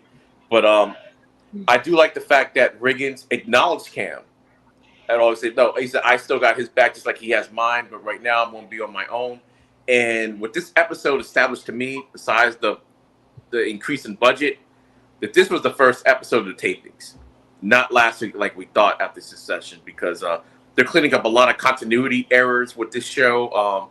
Cam, he's supposed to be hurt and stuff like that. He was just on NXT, and I was watching that on Tuesday, and I was thinking, yeah, he's like hurt right now. He's at 68% healthy or whatever. But I'm like, but is he going to be on the Evolve tomorrow night, like trying to call out Tate Wilder again? So I'm glad that they was like, okay, yeah, he's just going to be on his own for a while. But if he needs him, he'll be back. But the Tate Wilder situation is still not over it yet. And he says he'll come and find him wherever he's at. And if Tate's on NXT, it means that maybe Riggins might show up on NXT at some point in the future. So it doesn't necessarily mean that Tate will be back on Evolve. Maybe Riggins will end up finding him on NXT. And then we get the Disney bullies back together again on NXT. So I did like that. I will say one thing I said earlier today too was they had a missed opportunity for Harley not to go up to Stone to say, hey, where's my match? Boss man was supposed to call you to get me my match. You're here. I need something. So I think there was a missed opportunity to have like a little bit of an interaction. That's true. Your ears right there. You're literally right there. Ladies and gentlemen, someone's not going to like this, but someone will at the same time. Backstage, Elijah Holyfield with Noam Dar. He asked Noam Dar, look, like, Jensen messed me up in a move, and I'm truly trying to understand this, so can you help me? Noam Dar says, look, it's not because he tricked you, because he's an experienced wrestler. I can teach you how to counter that, and then you go from there. While he's teaching like Elijah Holyfield how to counter that move, Jensen acting like Dark Plagueis from the freaking Star Wars movie, hiding in the background with his like popping out of nowhere with normal pants, by the way. He actually has pants. He actually has pants that don't have any holes. He actually wears shoes. I'm actually happy with that. That to be checked. Yeah. I'm happy for him. Now he did like Holyfield says, look, oh, thank you for the help. Everything else, like I've learned how to counter it now, and thank you for that, Noam Dar. Noam Dar kind of like scared, says, hey, don't punch me, please don't punch me, because he's scared of Holyfield. Jensen, again, listening to everything, he tells him like, look, knock the mustache off him. He touches his mustache in fear.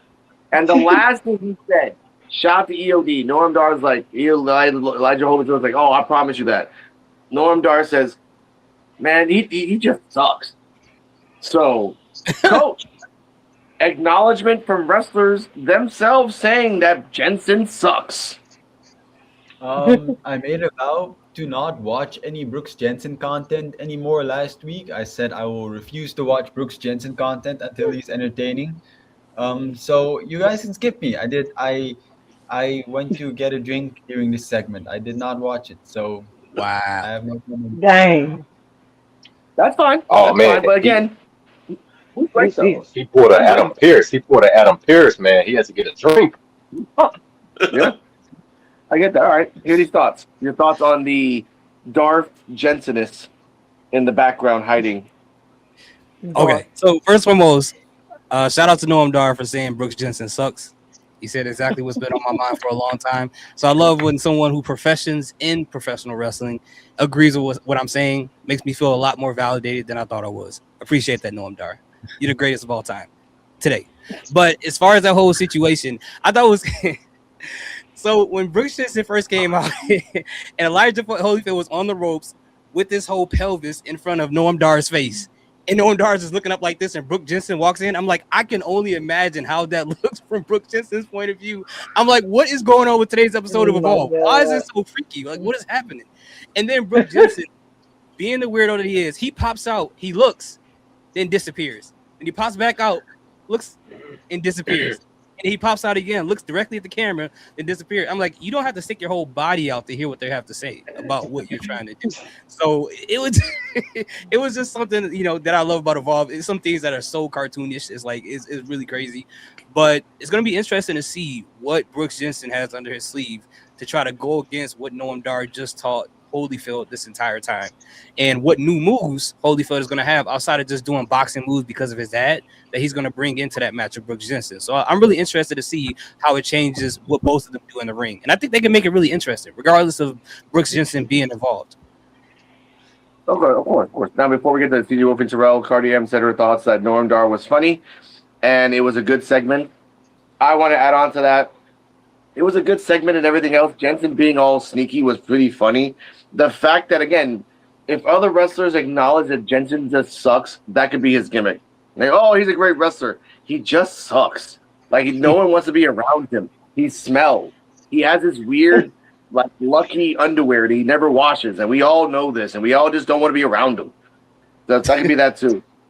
CJ Wolfie Terrell, your thoughts on the promo and Holyfield versus Jensen 2 coming soon. Yeah, it was pretty decent. Yeah, Jensen being weird, trying to hide behind it in the background, trying to listen in and stuff. But yeah, them camera views, the other talking about 2B got some good payments on them with them cameras. They do look good back there. But yeah, other than that, it's a pretty nice segment. So looking forward to see what Holyfield would do. Well, Holyfield would do during the match next week against him, or what Jensen think he saw. Would think he probably counter what Noam taught Holyfield. So yeah, looking forward to see what they're gonna do next week. Yeah, the promo was amazing. I love seeing Noam Dar being a locker room leader because that is a true locker room leader, and that's why he's still there. No shot at anybody that's not there anymore. I'm just saying he's a true locker room leader. Brooks Jensen, not so much. I mean, he got some time in WWE, I guess. I could give him that, but he the police, plain and simple.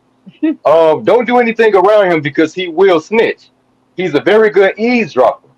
So, Holyfield, I hope he didn't see everything that Noam Dar taught you because that could, come up against you. He could calculate every single thing you do if he did see everything you was being taught. You know what I'm saying?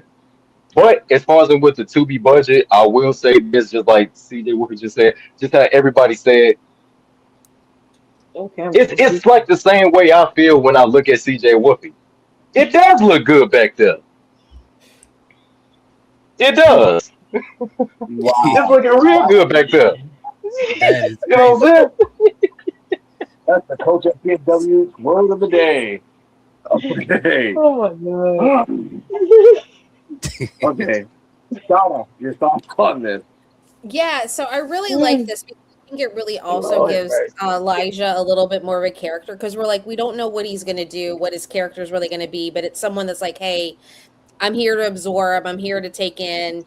And I think it kind of puts Noam in that player coach role, like EOD was saying earlier, like a different style of role because like being someone that's got tenure within the business. Once we saw Lindsay Dorado, we haven't seen him for a little bit, but him being there for a while, being someone that had, a little bit of, teeth to their career.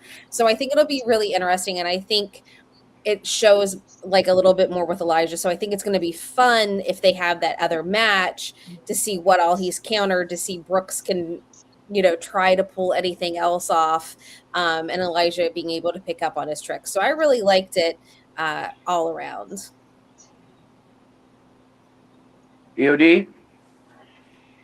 Yeah, I think Elijah is going to be a star because now we can see his moveset. It's like, okay, he can do stuff in the ring. We just need a character for him, and now we're starting to get a character. And I'm just glad he's just a regular person that's like in way better shape than I am, basically. But he's not. They didn't make him to a Keanu Carver clone or anything like that. He's his own thing and everything. Seems like he's just a normal guy that's just trying to pick up wrestling and blah blah blah. So I do like that. And the fact that he even seeked out Noam Dar for advice was pretty good too. It's like, oh yeah, I'm really here. I'm trying to learn. I'm trying to get better. I'm not trying to coast off my name. But to me, he doesn't even go off his name for the most part. Like obviously we know who he is and stuff like that, but it's really not that much of his gimmick except his finishing move. His whole character is just him. It's not, oh yeah, I'm his kid and blah blah blah. I'm doing it. So that's what I really like about it. It just happens to be his dad. To him, he's just dad anyway. So he wouldn't know any difference. Like honestly, he's like, oh my god, he's that guy. But I am looking forward to the rematch between Jensen because it'll be funny if Jensen actually beats him again because he kind of saw what he learned. So now he already knows how to count because, like they said, he has more experience. He didn't trick him; he just has more experience than you, so he knows how to do certain things. But now that he sees what he's learning, he's not going to be perfecting the stuff that he just learned. So it'll be a lot easier for him to maybe possibly reverse it. So Brooks Jensen might actually beat Elijah Holyfield again. So who knows? But yeah, this whole segment was good, and like I said, that quality of the camera, it's just a big difference with the quality of the camera. This just makes it more cinematic. So I just keep harping on that. So I liked it. Now, before we get to the next segment, Coach, what are your thoughts on Jensen might beating him the second match and then the third match? I said this on the Evolve Effect last week. I'll say it here. Third match between Jensen and Elijah Holyfield. Bull rope match. Your thoughts? Oh Lord. Another one? I will start tuning in and caring about his stuff as soon as he is interesting. And if he happens to be interesting during this feud whatsoever, I will tune back in. But until then, I have no comments on Brooks Jensen whatsoever. All right, fine. That people up the corner thing was pretty funny though. You might want to check that out. He was like, It was funny. It was kind of funny. Now, excuse me. Let's get to the coronation of Nikita. Oh, before we get to that, they did acknowledge Kendall Gray winning the NXT Championship, so I give them respect for that. They couldn't say it in the timeline, so this is post-production. They just put that in there. I'm like, oh, we got to put that in there now because he's part of us. All right. The coronation of Nikita, or Big Cat Kita. Sloan, Veronica, and Gianna are out in the ring. Cheap, and I mean cheap freaking production of like two flowers and then some little wheat and then a couple one sage that probably is Nikita's and a couple other things. Those cameras weren't cheap. He had to get the budget on something. Oh my God! I thought that's gonna get sponsored from the camera company from tomorrow. EOD. I will say they're like, oh, all these celebrities are gonna come out, so let's bring out Big Cat. Let's bring out Nikita Lyons, and Nikita Lyons sings her own song. Cardi M's never heard her sing her own song. She was really like just baffled. I remember your face. You're like, what the fuck's going on? Like, oh yeah, that's her own song singing it. It's just like it is Heart of a Lion. Sometimes she used to sing it. She used to. Then she would gas herself out by screaming before the ring. Like, don't scream before you start the match. You're gassing yourself out. Anyway, she goes in like, oh, it's a celebration of me, and the rest of the guests. Sloan gets a little embarrassed. Let's check on the cards and see who your next opponent is. She grabs some tarot cards. She throws it out like some come out. Veronica Haven and Gianna are doing their best impressions of getting their mind blown and just friends. Then, out of nowhere, not really, because again, Ren Sinclair on Happy Wednesdays did say it like, oh, I got an invitation. Sloan said, I never sent you an invitation. Nikita, after Ren Sinclair said Happy Wednesdays, Nikita's like, that's the wrong show. You're in the wrong place, girl. So after that, I'm just outside play. Squeaky. After all that, Ren Sinclair says, look, I want to add the Evolve Championship, the Rank QCC Championship collection. She did say you didn't invite Kendall Gray. That's a nice little write-in from her, basically saying, look, we can't bring in Kendall because technically we did the tapings and she was the champion, but we don't know if she's going to have the championship in the next 2 months, so we're just going to not play with that right now. That's fine. Out of nowhere, welcome back, technically, Skylar Ray. Mm-hmm. Oh, hey, I'm Skylar Ray. You're right. The Ren's like, oh, wait, what the fuck? Okay. Oh, since I won LFG Season 2, I have a shot at that. First off, when in the bylaws of Evolve did that happen? Okay, sure. Then in the Evolve, because this is an Evolve freaking parallel universe, ladies and gentlemen, this proves it right here. Layla Diggs comes out and they said, no one invited you. What are you even doing here? No, you're right. No one invited me, but I wanted to announce that I'm on my own. R.I.P. Not really dead, but her career, Mason Holiday. And by the way, I already beat you once, Nikita, so I can just do this again. Gianna steps up. and then Haven comes up from behind like a little child because she's acting like a little child and attacks Layla Diggs. Then Ren and Skylar Ray come in. They attack. They go outside. They go to the back. Laney Look comes out like Jason Voorhees and freaking hits Nikita. Does a DVD on the table of Nikita. She grabs the belt, which is a no-no for the luck of the belt, and raises it up high, and that ends the show. So we're going to go backwards. EOD, your thoughts on the segment of everything that's happened and the fact that now we have 2 new women in Evolve for the time being, which being Skylar Ray. And can you explain what Skylar Ray said? I'm sorry. What? Yeah. What? Yeah, I could explain it perfectly fine. They used the King and Queen of the Ring rules. They just made them up like on that episode. That's basically what happened, because that's never been a thing before, but it's a thing now, I guess. So that's what happened.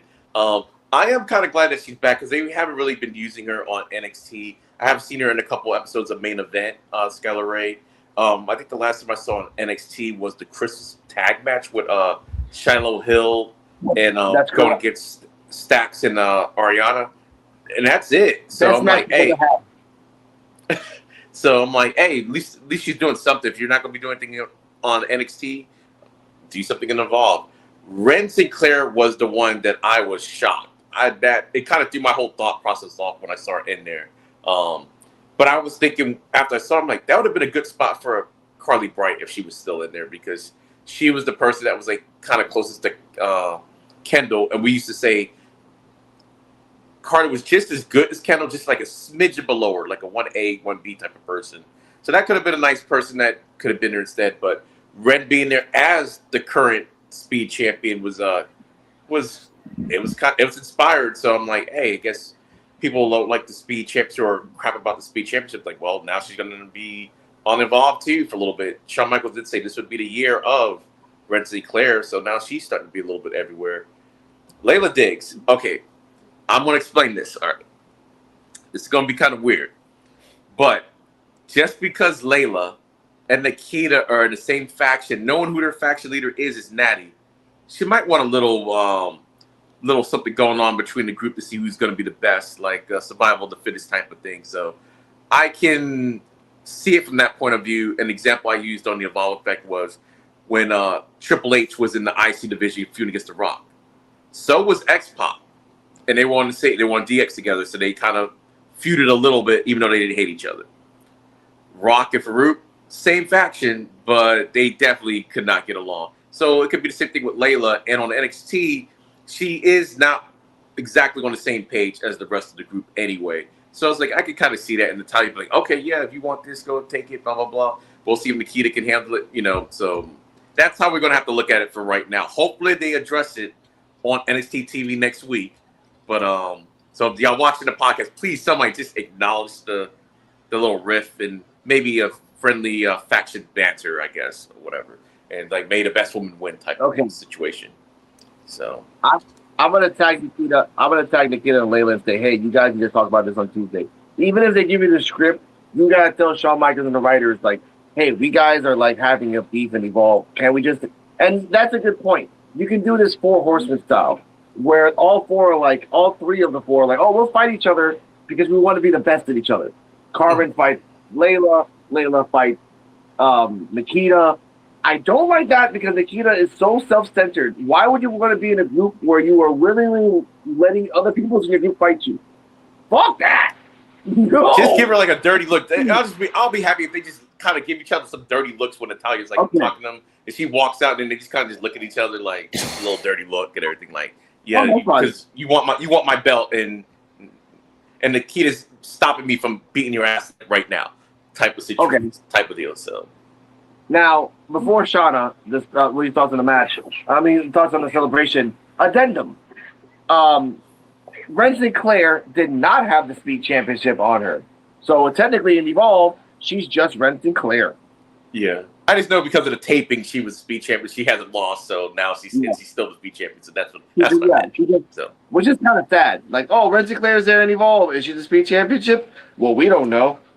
We're in a different universe. But Shauna, your thoughts on the coronation and the fact that Laney might beat Nikita's first opponent. So I liked it. I loved everything that they were doing on social media leading up to it between Ren and Lainey and everything. Like all the social media leading up to it was super fun. I do think it was interesting that the two that were there were I'm just gonna call her Fallon. That's what I know her by. Fallon and Gianna, like having them there. So it's kind of like, how is that going to play out? If Nikita has a faction on NXT, is she now going to have one with Sloan and them there, since they were the only friends that she had there?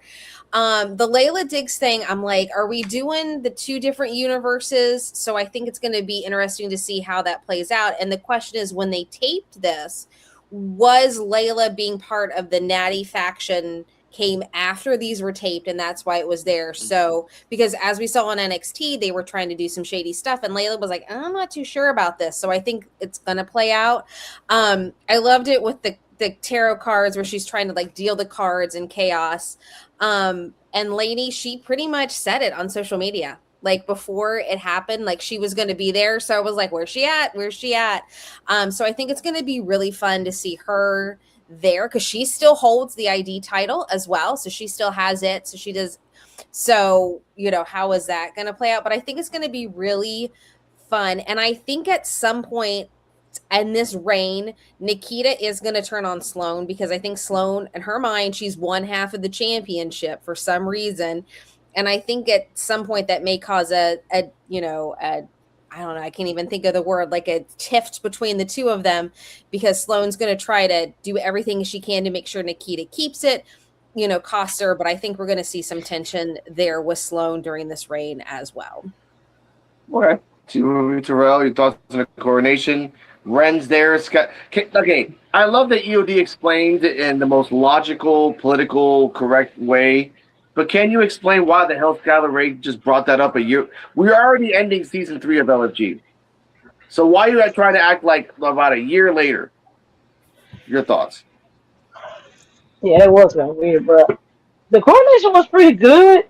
I got actually expected the Xena to come out there during that while everybody else was coming out there on to get a tire shop and stuff. I actually thought Xena would come out there as well, but from what we seen earlier in the backstage segment where Sloan was talking to Veronica and Gianna, and she was talking about you're not invited here or something like that.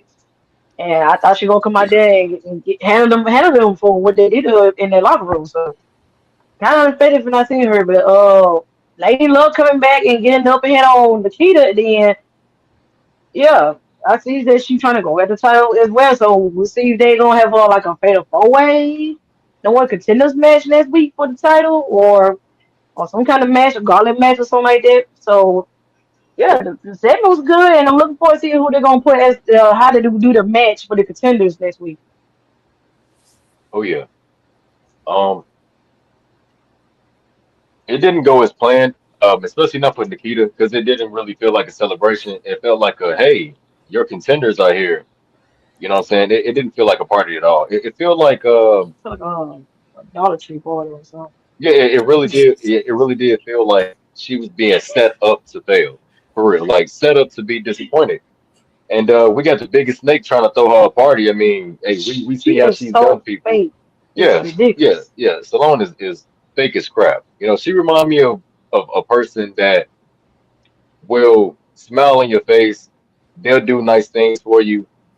You ask them for a favor, they say yes, just to find out at a party that they real deal just do not like you. Without like, it's like she doesn't like her, but she doesn't know how to say it. So she just playing Yeah. her this bull crap party. You know what I'm saying? Have all her favorite things there, No doubt. all Yeah. laid on the table. She pulled out her own tarot cards because even Nikita Lyons probably felt, because of what she practiced, she probably felt herself that yeah, something isn't finna go right. Let me just, what I'm saying, do my own little thing. Let me liven it up a little bit because it's not really going. The vibe is off. Like she felt the vibe was off. And yeah, the vibe was off. Man, Yeah. Salone set her up. That's all I'll say. Salone set her up at her own party, bro. You telling me everybody that came to my party want to fight me, bro? Come on now. And then check this out. And then check this out. Lady Luck backdoor her. Yeah. Come on, man. How you think she actually? Come on now. Come on now. Sloan, you're a horrible man. She's horrible. This big cat Keto we talking about, y'all. Yeah. I love this whole little like rogues gallery like contenders against Nikita because again, I didn't expect her to fight Lainey, Ren, Skylar, and others, but that's fine. That's fine with me. Hear these thoughts. Your thoughts on your Coronation. Yes. Okay, so as far as Skylar Ray, I think the thing is with Evolve, whenever someone comes back or if they're new, you got to state the most prevalent thing you've done in your career recently. Regardless if you were the hot dog eating champion at the carnival 5 years in a row, or whether you were an LFG or you were a UFC fighter, whatever the case may be, you got to some way force it into the situation. And I guess like EOD says, she used it as her queen of the ring moment, which shouldn't have anything to do with anything. But it's like she has nothing else to talk about, really. But I thought it was pretty cool when she showed up. She got a pretty big pop from the crowd. Even though, there's typically only like 20 people there, but they went crazy when she walked out. And I was like, oh, they know who she is. That's pretty cool. But the whole thing, I agree with Terrell. This was all a setup. I mean, Sloane Jacobs did not forget the faces that Nikita Lyons made when she had that championship match against Wendy Chu. She did not forget the fact that after she got beat by Wendy Chu, she tried to ask Nikita for help. Nikita was like, no, get off me, and just kind of walked away. So Sloane is taking the opportunity to set her up purposely to get her back little by little. And then once she gets exposed, she's going to turn into that crazy fan and just go crazy on Nikita. Like it's gonna be amazing, but it's gonna be kind of crazy. And for Lainey Luck to come from the back door and essentially do attitude adjustment on her onto a table, we kind of knew that was gonna happen. We saw her say that on Instagram, and then you saw her like sneaking and peeping through the little blinds while everybody was talking backstage, just kind of looking at them being a stalker. But touching the title, always bad luck. Always bad luck. You can't do that. So now I'm wondering, like, if whatever that title match is, if Xena is going to get involved, because it is weird, just like CJ said, that she was nowhere to be found during this after what we saw that happen in the locker room. So, and Evolve don't do anything for no reason at all. They're not the main roster, so it's got to mean something. Yep. All right, Coach, your thoughts on this, and and by the way, and I think Shauna said it.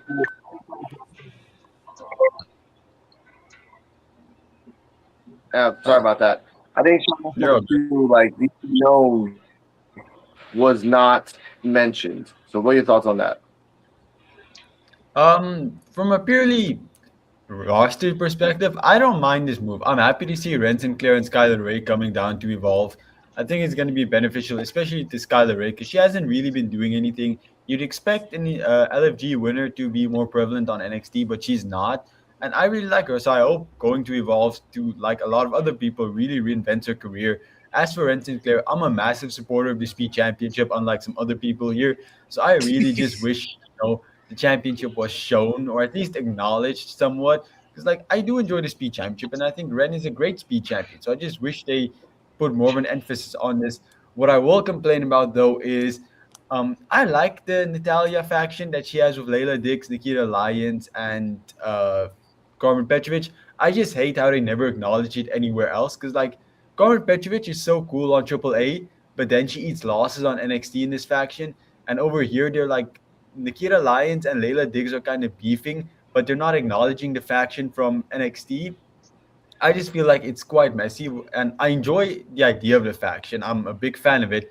I just feel like we need to acknowledge it more because it's so all over the place at the moment. But other than that, I'm really hyped for the two new people to come to Evolve. I like how the women's division is slowly starting to spread out more, and I think it's going to be really good to see how they fit in. Your thoughts on the Coronation and everything happening. Okay.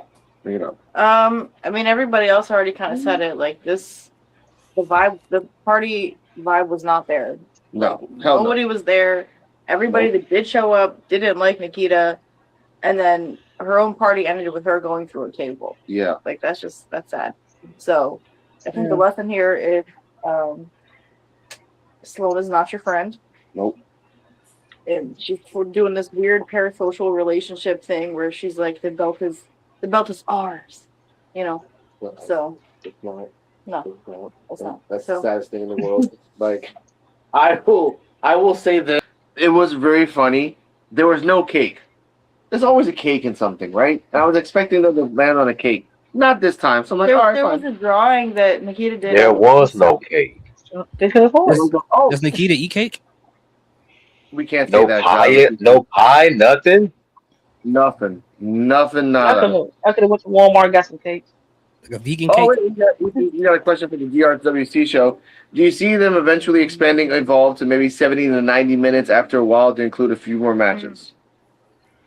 That's a good question. Let's go on the board. Coach, your thoughts on that question? I would like it. I definitely think there's enough of a roster and enough stories to expand it. I think it will actually do Evolve so much better if they did expand it. Even just like in half an hour would be amazing. Yeah. It could do some something good for Evolve. I feel like in the time span that they do have, they cram in a lot of material, and it's actually crazy that they're still more entertaining than 2 to 3 hour shows. I would say the only reason to justify expanding it is if they're really going to implement a tag division.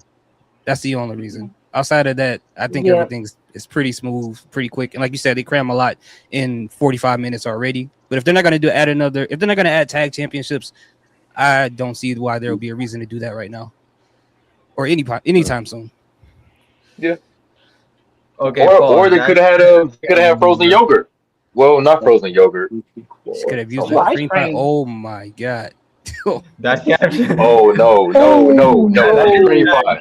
No. Delete that hashtag. Not the cream pie. Not the cream pie. We know when cream pies are there. Cream pies that's not a good time. Somebody's going through it. Okay. Yeah, Tubi's not the app for that. I will say this: when Nikita went to the table, one candle survived to the left. I did like that. Like they zoom out, and Nikita's like, "Oh, I'm in pain," and then there's one single fake ass candle on the left, just still standing, just surviving. I'm like, okay, cool. That's it. But I will say this: it was a great show. It was kind of weird. I forgot one more thing. I didn't want to talk. I didn't really care about this. There's one more segment we forgot about. Oh yeah, security. Yeah, yep. Victor Zana and Cheeto Ash. We got fired because we needed a job, and now they fired us, but we don't care what you're gonna destroy. So you're destroying people for free. You were dumb enough to work and now you're dumb enough to beat people for free. Coach, your thoughts on the tag team of Victor and Shido? I kind of love the fact that they're just dumbasses. Like, I like that idea for a gimmick for they just get into situations they really don't need to get into, and they end up at the same place the whole time. Because, like, they could have just been doing this from the start if this was the end goal. They didn't need to go through all the loopholes to become security and all of that. Like I kind of like it. I dig it. Get these thoughts. Yeah, I agree that they're dumb, but you know what? It could have been smart enough for them, like since they're on probation, for them to get a job inside of Evolve and then get connections with the camera people. Because like what they just did, they pretty much incriminate themselves. They pretty much told the crimes they're going to commit on camera in HD, as EOD said, on nice cameras, of what they're going to do in the future to terrorize a place that they no longer work for. You can't come back to work and just start beating people up after you get fired. It don't work that way. For free. That's the dumbest thing ever. You're beating people. Like even Harlan Lewis at the beginning of the ticket run said, "I get paid to beat people's asses. Let's go." Like he's getting paid for it. You're not. You're not trespassing. Yes. Yeah. Trespassing is like. That's trespassing. Yeah. Thatcher is badass. But he's not badass like these motherfuckers. Which, by the way, Victor Zana, I love the white afro you had. The white little like that was a cosmetic choice. I respect it. And then Shadow Ash dressing like I have to go out on a brunch with Tiffany Stratton later. And I remember too that he used to wear that afro during his live shows. Like, so I'm surprised that he actually brought it to Evolve as being this threatening character with his white cotton ball on the top of his head. It's weird, but it's funny. Yeah, a boxer. It was a boxer with like a UFC fighter that used to wear that thing too. Isn't that like Yeah. Isn't that like tradition for something in Russia? Yeah. Yeah. And that's why it's just like, Terrell, what are your thoughts on this tag team? Victor Zana, Shadow Ash, beating people up for free. Dumbest idea ever. Well, actually, they're not a tag team. They're not a tag team because they're not employed. They're just two thugs that don't have anything else to do but to talk a whole bunch of smack and just predict their downfall. You know, it's kind of like Pooh Shiesty in a way. You know, Pooh Shiesty. You know, a lot of people were saying that. You know, Gucci Mane, he snitched. Well, how can you snitch if you're going to rob people on camera in a room full of people? And instead of signing the contract for $10 million, you go in there and rob this man for $500K? Yeah, it's kind of equivalent to beating up people for free. You know, Like you just go get a job. Go be a bouncer. y'all could just say that. Go be a bouncer. Hey, yo, guys, thank APA. You know they are hiring at clubs, right?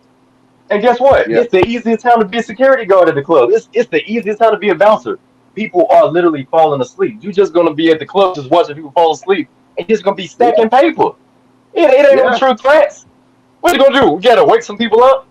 You be good off doing that than to go to your old job and beat some people up for free.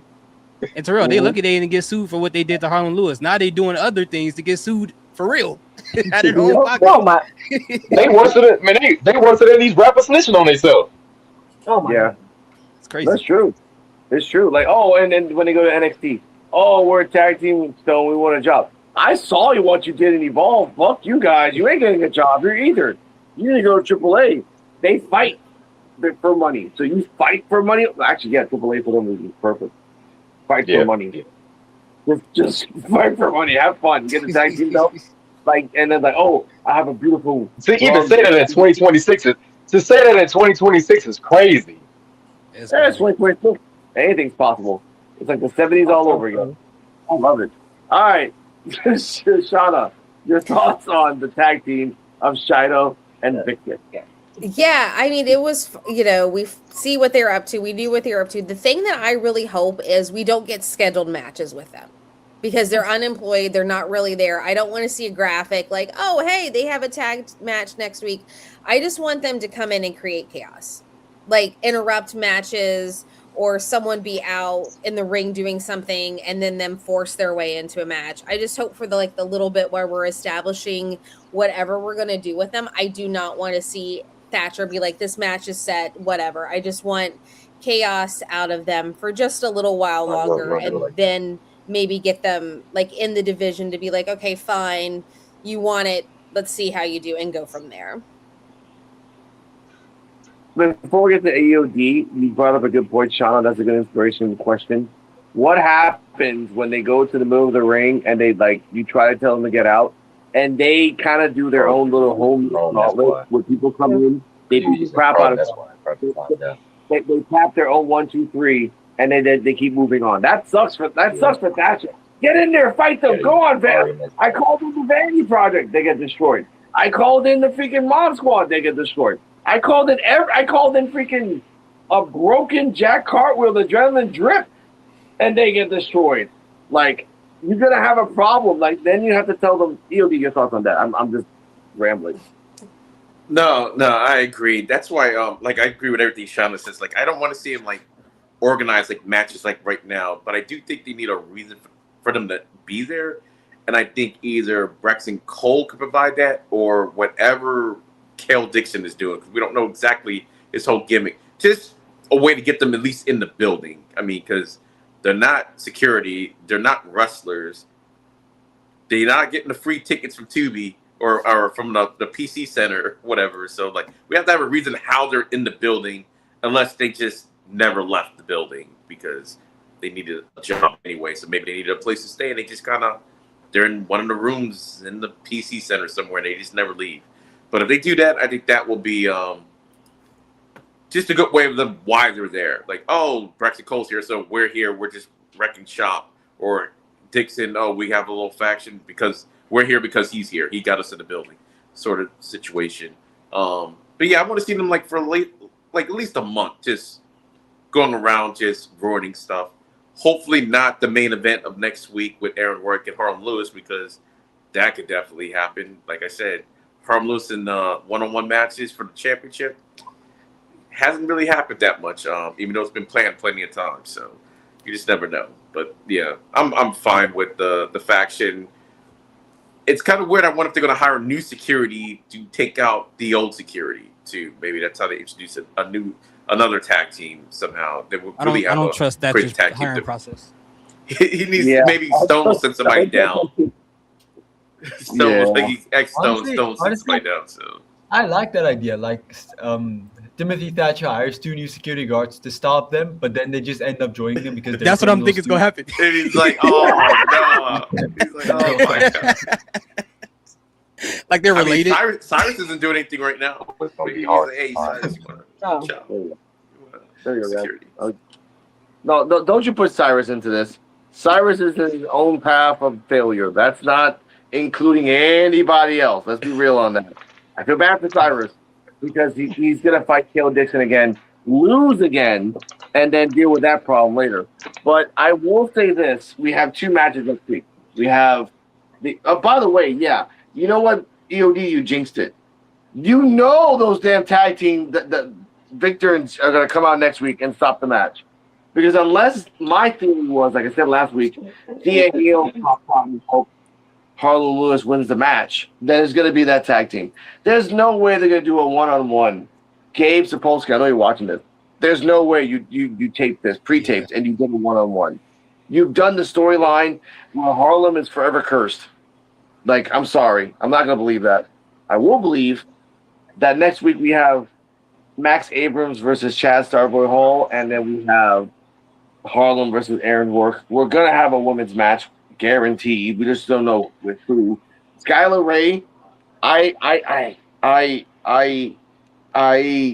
don't want to put you on the unwanted list because you're cheating. You're cheating. I respect LFG rules and regulations when you're in the same season. When another season has already passed, that's null and void. That's for me. That's Willy Wonka rules. That's just me. But Cardiam, final thoughts of the show as a whole. 68, almost a 69 as coach, and everyone has said that Terrell's going to predict it perfectly. I don't know why they're putting Terrell's name on this, but they have been saying this in the beginning of the show. Next week is going to be interesting. Yeah. Terrell's face like dynamite. Yeah, just like that. No, this episode was interesting. We had I do love that they kind of like said, you know what, the timeline is all over the place. We're just going with it, and moved on. I like the new additions, and Stone and Rizzo and Sasaki. I like it. I like him. His name. It's Ulka. It's so random. I remember it like it's just like a tattoo. Ulka Sasaki. ULKA Sasaki. Yeah.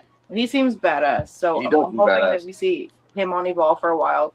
Please do not send him up to NXT anytime soon. Yeah, I give it an A overall just because it was good. It was all over the place. Yes. And Rizzo, welcome Rizzo. Welcome Rizzo. Jada Parker, you're coming home soon. Coach, final thought, and tell them where they can find you.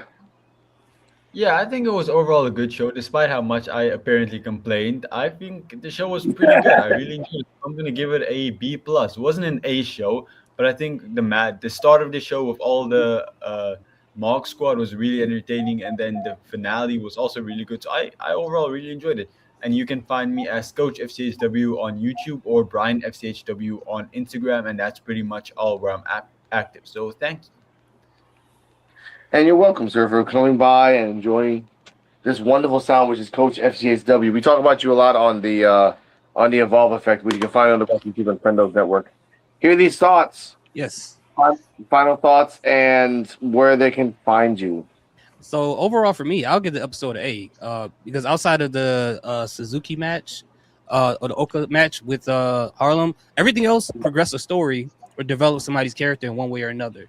And I love when wrestling shows do that. From what we saw with the Mob Squad, and the Thatcher, or with the whole thing with Holyfield, or everything else. Even at the end, with introducing all the other people to go after Nikita Lyons. I like when they do those type of things. So it didn't feel like it was as long as it was. But like I said, a lot of character development and a lot of stories getting progressed. So I'm happy. Okay. Shauna, final thoughts on where they can find. Oh, wait. Here are these thoughts. You didn't tell them where they can find you. Oh, YouTube, Instagram, TikTok. Hear these thoughts right above the talking logo if you see where my face is. Okay. There you go. Shauna, final thoughts on where they can find you. I really like the episode. It set up a lot of good storylines. We got a lot moving forward. I think it's going to be really interesting with these storylines, how everything's going to go since we're in a new set of tapings. A lot happened, and it's one of those things where they had asked that question, could we see it go to like 70 or 90 minutes? And they pack a lot in that 90 minutes. So I don't think like it should be expanded, but maybe for some of the bigger shows like Succession or something special, we could have like one-offs of that. I think sometimes on some of these storylines, it would like to see the segment be a little bit more, or maybe throw another match in there. But I highly enjoyed everything that happened. I can't wait to see what ends up happening with the security team, and how everything's going to play out with Lainey and Nikita and that whole part there. It just kind of really feels like they're setting up so much for the women's division, but not enough for on the men's side. So hopefully after Harley and Aaron's, we can get some more build up there, if no chaos happens and the match happens. But you can find me on TikTok, Instagram, and Threads under Shauna Reed's Horror, and I do wrestling content and horror book recommendations. And shout out to DRWC Show, one of the owners of the Wrestling Super Friendos Network on Apple, Spotify, and Spreaker, wherever you can find them. Succession definitely should have been a little bit longer. 4 matches on Succession. Yeah, I mean, that makes sense. Like, yes. The pay-per-views, or, the Succession being an hour and a half, yes, as well. Like, certain occasions where it calls for it to be over an hour, but for the most part, it can just sit around an hour. I hope Gabe is watching this. The Succession 4, there should be a tag team tournament or a belt by then. If you're gonna start tag teams here, you're gonna have to put a belt, honestly. And Coach Hastings, another bull rope match, another one. And then another one, and another one, and then it keeps going. And it could have its own special episode where that we know that is what's going to happen. I mean, for the fact that the fact that they can do anything and evolve. Why can't you I just thought about this. Why can't you recreate the Mankind versus The Rock empty stadium match? Why can't you do that? NXT is big enough. How about with there? Like really If we can do anything on Evolve, why can't we fire Brooks Jensen? He's a 5'2" player. He as much as he's boring in overall, he's a really good wrestler, an 80s wrestler technically. Well, if we fire Brooks Jensen, then who would be the wannabe 80s wrestler on Evolve? There is no more. That's his role. That's his role. Yeah, he's the only one that shows him 80s matches to the young guys. Go watch this. Like oh my God, he's the Eddie Kingston. Oh no. No, he is the Eddie Kingston Evolve. He loves Japanese wrestling and 80s wrestling. He talks about it all the time. Mm-hmm. He's Eddie Kingston. Oh, I was thinking of Eddie Thorpe. Okay. No, that ain't Thorpe. Here you go. Because Brooks needs that paycheck. People depends on that. Oh yeah. So that's what they say. But anyway. Caesar Wolfie Terrell, final thoughts on the show, where they can find it. Overall, the show B+. It was pretty good, pretty decent show. And you can find me on my Linktree, while my links through there is Linktree/TJ15. And you give me a good like and subscribe and enjoy. Oh yeah, man. And you can find me on Linktree/ForRealTerrell. It'll be in the links down below of this video. You can find me and my wife on For Real Love 15 on YouTube. And like we got our own website or something. But yeah, you can find us there together. We'll be working on more content coming, man. And I get a show overall of B+. It was a pretty decent show. You know what I'm saying? As far as with Succession being longer, it should be. It should be pretty longer. Four matches would be the sweet spot. 5 matches, hey, sound like a PLE to me, for real, man. So, and they'll be able to pull it off. They're gonna always put on, great shows and different things like that. Like I said, I give Evolve NXT a lot of praise.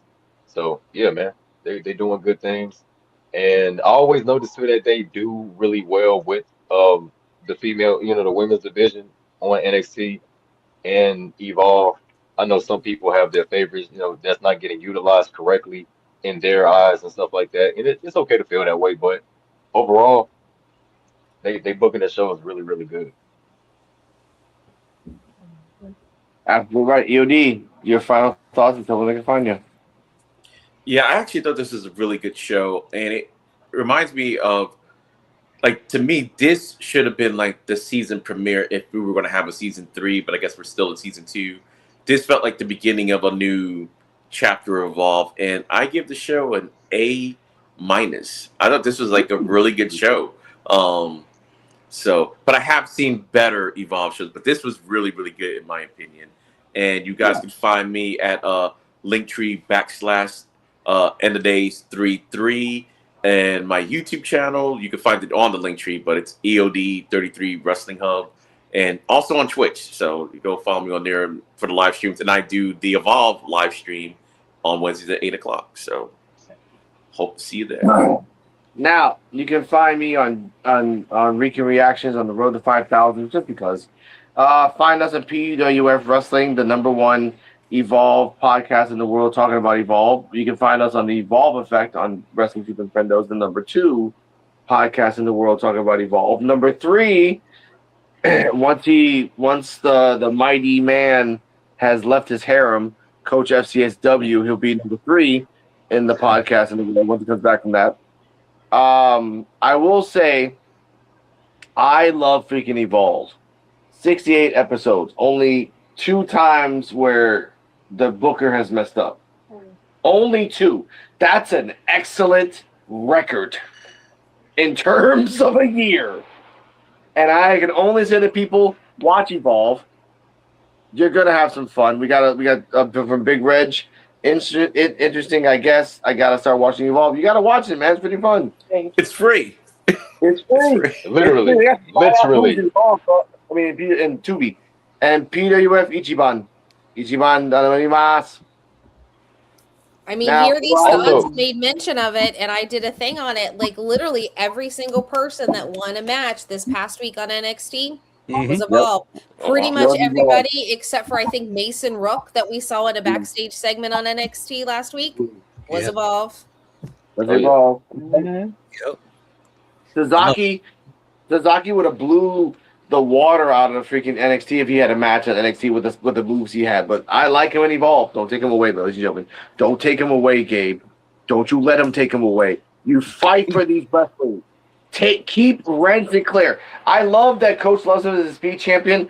I love Ren Sinclair as a speed champion too, because she's the flavor of the month. After that, someone else is gonna have it. Ren Sinclair, welcome to Evolve. Jada Parker, welcome to Evolve. But ladies and gentlemen, I'm out of here. We're out of here. We'll see you next week with episode 69. Apparently, Terrell's favorite number, which I respect. I respect. Well, I mean, 69 was a good year, man. Yes, that was a good. Yeah, it was. Look at that right here. Evolve is short, it's quick paced, and it's free. And it's right. Stay healthy, stay happy. Shout out to everyone that loves us. Everyone that doesn't acknowledge us, it's fine. We will shine like the diamonds in the sky. Shout out to Rihanna. I damn. Oh yeah. I'll keep your head. But for everyone that does watch Evolve, please share, please subscribe, like, comments, all that jazz. We want to grow. We want to get better. We want you to know that we love all these Evolve wrestlers. We want to make sure that everyone's okay. Jordan Oasis, he did some power slap. He disappeared. I miss you. Where are you, sir? Kylie Ray is back in wrestling. Holy crap. Yes. She might be coming off Evolve. Yes. She might be actually coming off Evolve. I'm happy with that. Zeta Steel is killing it in the indies. And all I know is that soon enough, we're going to get some surprises in Evolve. I don't want to spoil it, But at the end of the second taping, you guys are going to be fucking surprised. Keep up the great work. Thank you, DRWC Show. This is the last time we're going to see this about Chewy because I'm going to erase all the videos because Chewy's gone forever. The world is a unicorn. About a guy called Chewy Martinez who wears the same clothes every 4 episodes, who is a mediocre to okay announcer but needs to